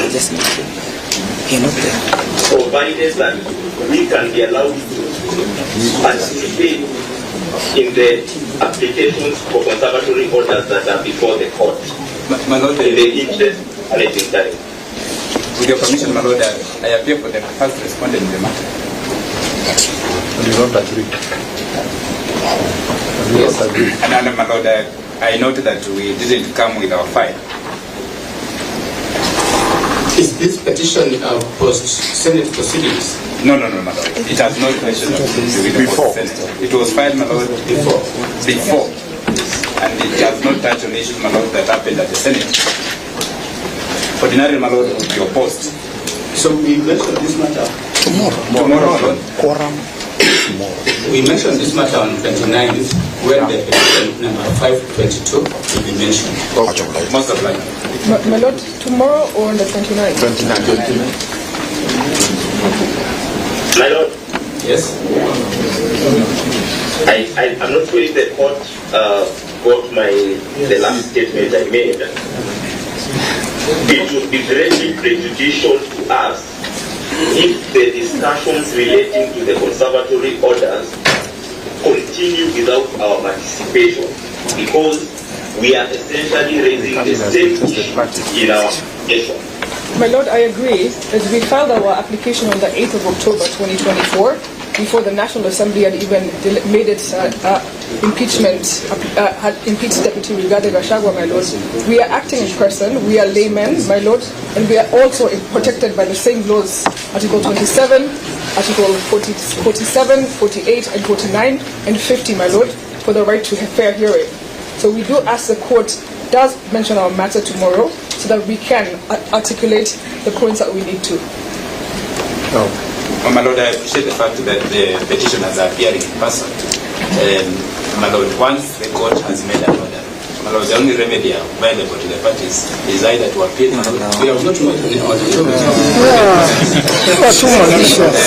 We mentioned this matter tomorrow.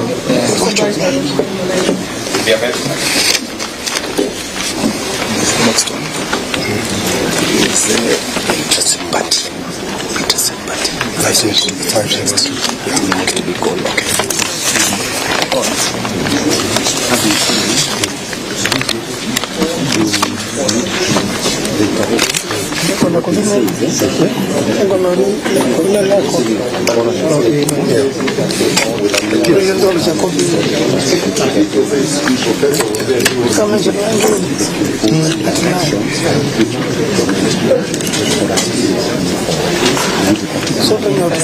Why don't you say it instead of explaining to me and I'm trying to follow? No, you say it. Yes. My Lord, the presiding judge, my Lord and my lady, Doctor, if it pleases you in the matter, my name is Wamboi, Shadrach Wamboi. I have the honor and privilege of introducing counsels for the petitioner.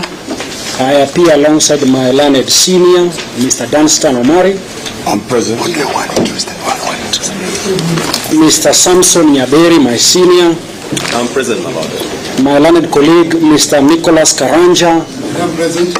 And my learned colleague, Miss Melissa Omeda. Okay. We all appear for the petition applicant. Thank you.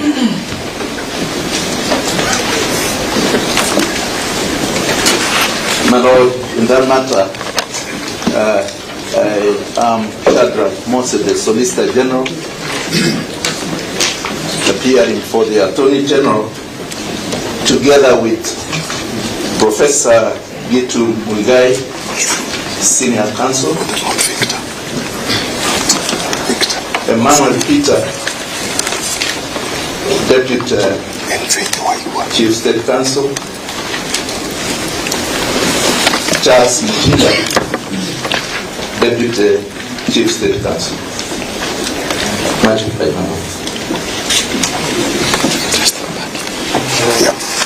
My Lord, please in the matter, Milimo, my Lord, I appear alongside Ole Kuyoni for the first respondent. Of course, you should be coming on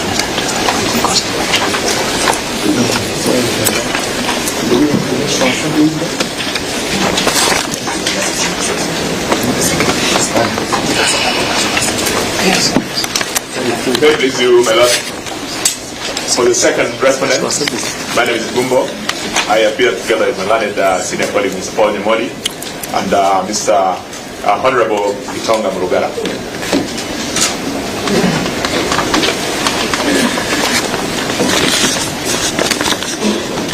Please, my lord, my lady. In that matter, my name is Edwin Bukele. My lord, I appear together with my senior professor of gender. My lord, Senator Hilary Sigay and Ms. Mercy Tanji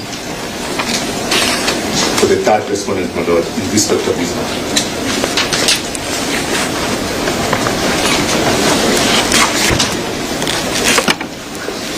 Yeah, anybody else?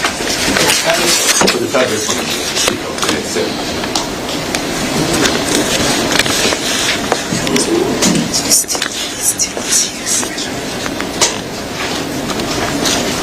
The Deputy President is the interested party, and I appear with my colleagues,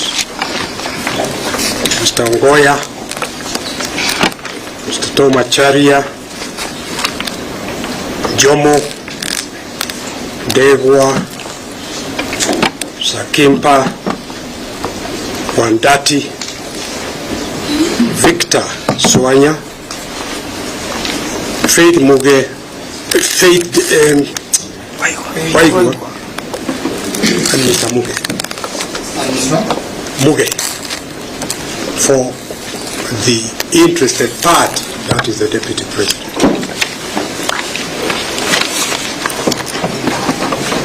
Thank you, my lord. My lord, just to respond to the question whether this petition should be consolidated with the others, the questions that have been posed in the instant petition question the constitutionality of the impeachment process at the Senate that led to the removal by way of impeachment of the Deputy President. Secondly, my lord, it also questions the constitutionality of the appointment of Professor Kithure Kindiki as the Deputy President designate in that office. And for that reason, my lord, the view that we take with humility is that the petition is ripe for consolidation,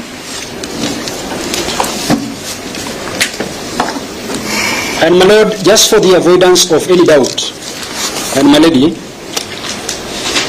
we have an application filed and dated the 18th day of October 2024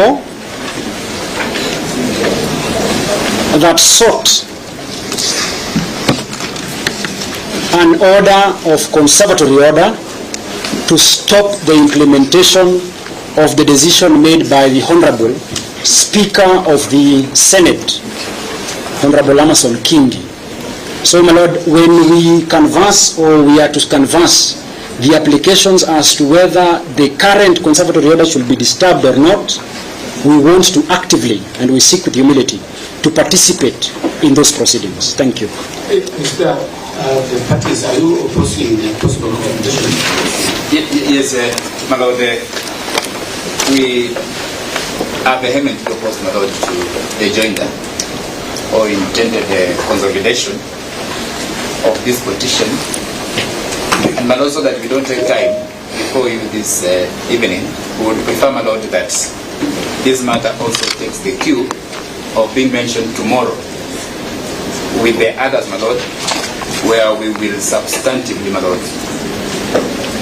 be presenting, my lord, before you reasons why this matter should not be consolidated with the one that's before you today. And my lord, so that we save time, I speak for all the respondents. And then the Attorney General. Sorry, my lord. We mentioned tomorrow. My lord, if you permit me. My lord, there is a mischief that we need to cure or to safeguard ourselves against. My lord, there is an attempt to have a litigation by way of installment in this matter. So much so that, my lord, if you look or you find time to look at the petition and the application, you will see that the issues that are raised by my seniors and counsels for the petitioner are synonymous. They are the same. Since it is not consented to, what the bill is Listen to you tomorrow. Most obliged, my lord, because the question of consolidation is a question of law and it's purely on a principle. They can do it. We can also create voluntarily. And my lord, we will be ready to argue the question of consolidation as and when we are invited. Thank you. They can also do it voluntarily of their own volition. Yes, yes. Who is it tomorrow? And my lord, my lord and my lady. Yes, I am guided by my senior counsel, Paul Muite. The question of consolidation is one that even the bench, as it is currently constituted, can actually look at the matters and on its own motion, suo moto, give directions or orders, whether it is deserving to be heard alongside the other matters, or we just need to take a cue behind other petitioners, my lord. My lord, the court has spoken. You mentioned it tomorrow. Let's consider that. Most obliged, my lord. Thank you. Has the senator become a court assistant?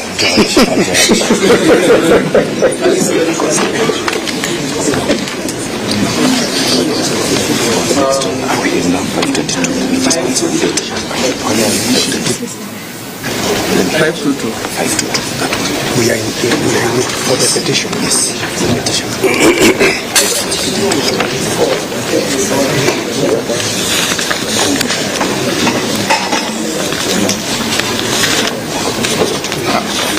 This file has a mention date for 29th of October, but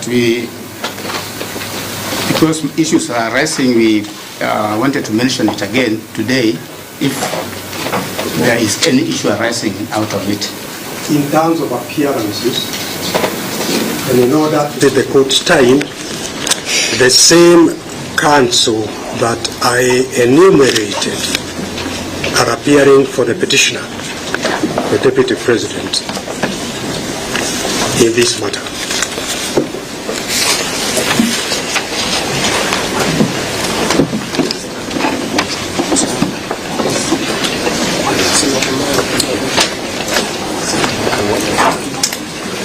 Yes, my lord, for the respondents, the quorum is similar, my lord, so that we save on time. My lord, we will be willing, my lord, to present before either, my lord, we reshape the mentioned date that has been given, or, my lord, you mention the matter tomorrow, so that if anybody will want to address, the address is tomorrow. We don't want to talk tomorrow with so many matters. If there is no need, we can extend it to 29. So this is 29, yes. Don't agree to you. You can't wait for 29. You cannot wait for 29. We can mention it tomorrow. Yeah. Yes. Yeah. Yes. Yes.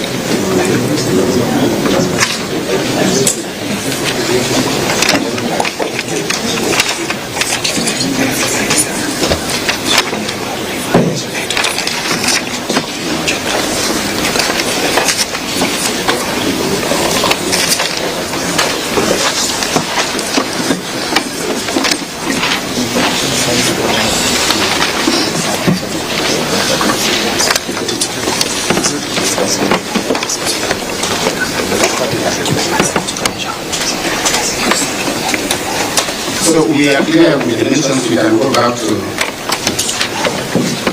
petition number 5. No, Your Lordship, you have not mentioned my matter. 509. 509.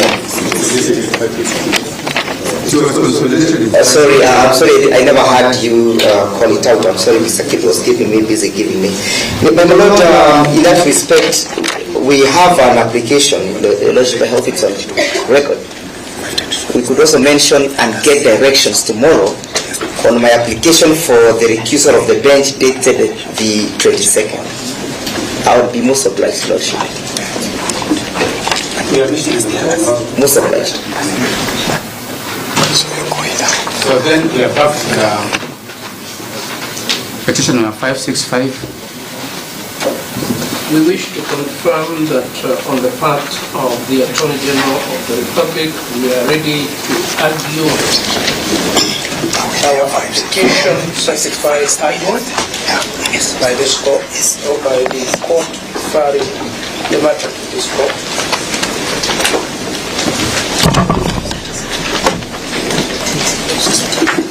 My Lord, I believe this is the matter that we had earlier on indicated, that after all these matters have been consolidated, directions have been given in these matters, specific directions would need to be given for purposes of that matter. And for purposes of the enabling those specific directions to be given, I want to point out three things. Number one is that we would need directions on when the first application that was to be done after the validity application is determined, when we are going to be had. That is issue number one.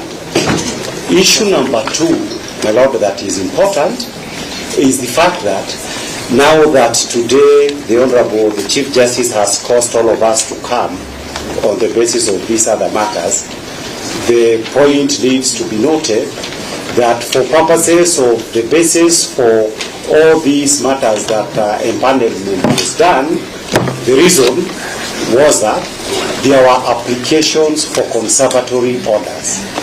Those applications for conservatory orders were first certified as urgent and would be the first business of this court, appearing there, assuming there is no other preliminary issue like recusal or other ones. Thirdly, my Lord, is this, that for purposes of those applications where conservatory orders were made, the conservatory orders may have been made in 2 or 3 files, but they conserve the status, quo that is cross-cutting in all the petitions that are before you. Apart from the fact that in that particular petition, the one that has conservatory orders, when this court, because all those applications were done on Saturday, the parties, starting at least with those that I represent, because of the nature of the proceedings that were there yesterday, we have not completed doing the responses to the applications by the Attorney General to lift conservatory orders. We could not be able to do the authorities for reasons that were indicated, and more importantly, my learned colleague Mrs. Kemodo, whose file has been consolidated, did indicate she has not even been served, and in that matter she needs to respond and be heard. Therefore, my Lord, in considering this issue that is itching the group that wants lifting of the orders, I would like the court to give directions bearing in mind that the stakes of the parties, all the people who have filed petitions, is to ensure you are not faced with a fait accompli, where you are told, we have already sworn Kindiki and you can go to hell. We do not want to be faced with a fait accompli situations. My Lord, it would be absolutely important that the subject matter is preserved, if not for any other day, until all the parties are before the court. Yes. Yeah, Your Lordship.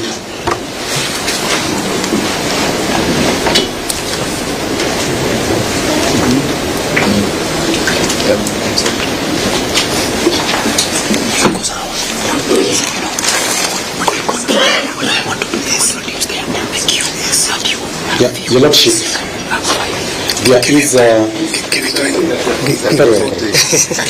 wait.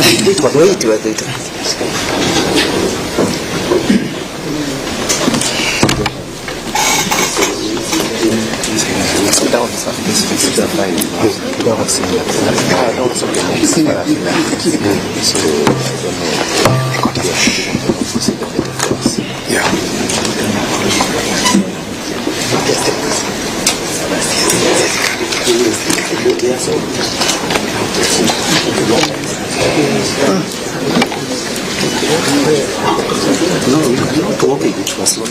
No, yes.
Proceed in these matters as follows. By tomorrow, we will issue comprehensive directions on various issues. But importantly, parties are already aware that there are two cohorts of matters. The first cohort involves the petitions which were filed challenging the happenings before the National Assembly. Those petitions will proceed as cohort 1. They are the subsequent petitions which were filed challenging what transpired in the Senate. That is cohort 2. By tomorrow, we will deal with the issue of consolidation. We are aware of the powers this court has on the issue of consolidation, just like how we exercised the powers yesterday. We may decide to either hear or give directions on the consolidation. However, we are in agreement that the next application in line can only be one, and it is the application for recusal of this bench. And that is the application which, after we do everything, tomorrow at 2:30 is up for hearing. If you intend to participate in that application, in the second cohort,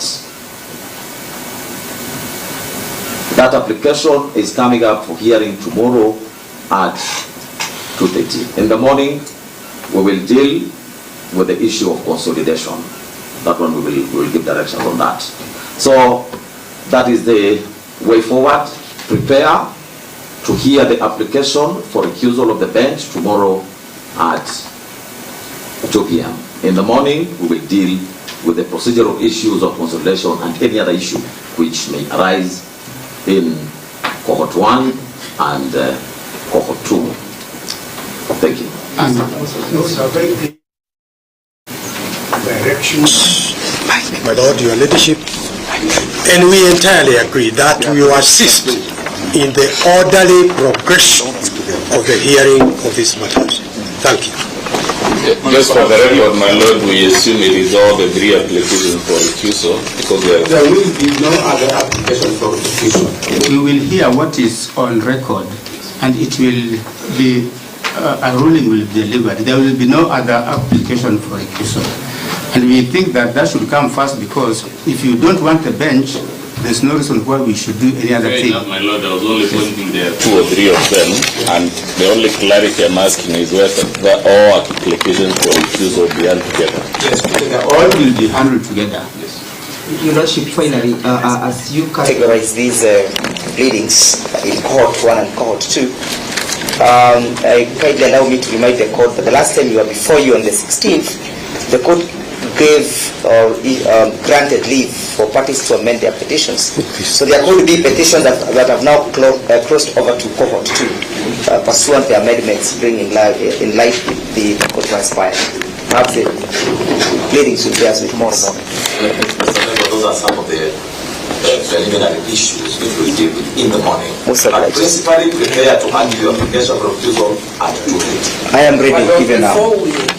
Before we break, and with your very kind permission and indulgence, I would like to put the deponents of the affidavits that have made very, very grave allegations about judges of this court to be present tomorrow at 2:30, because we reserve the right to cross-examine those deponents and to move the court as appropriate after that.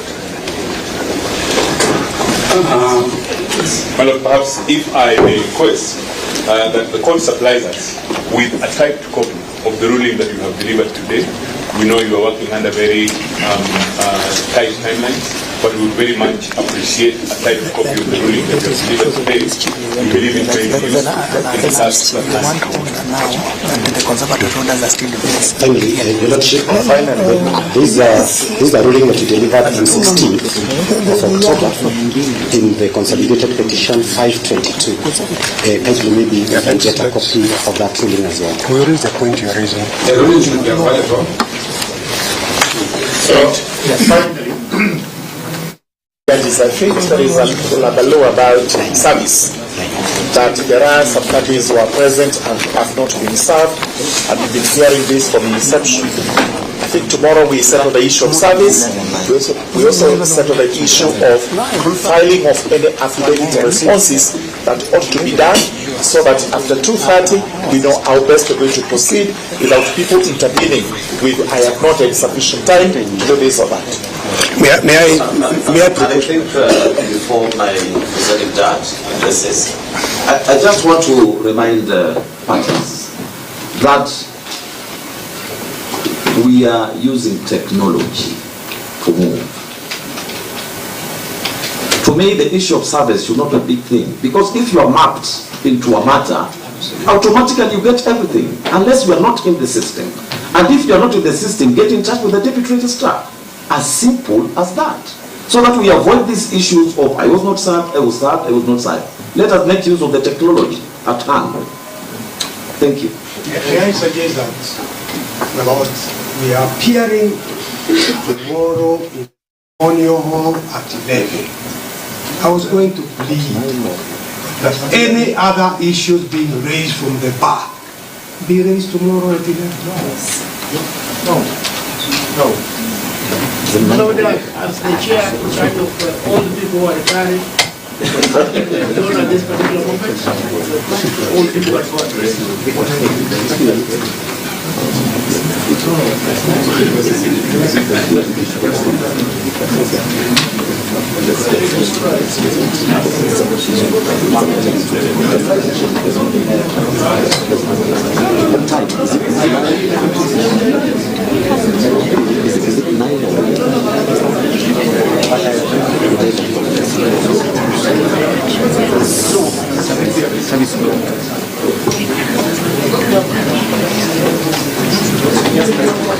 Just to avoid any doubt, the application for recusal will be heard at 2:30. Whether you have responded to it or not, we will hear it.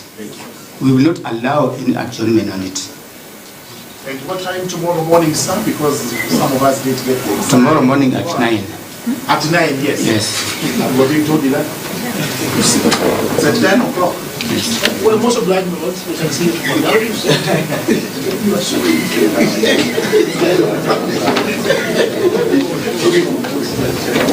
For clarification purposes, is it physical or you can do virtual both?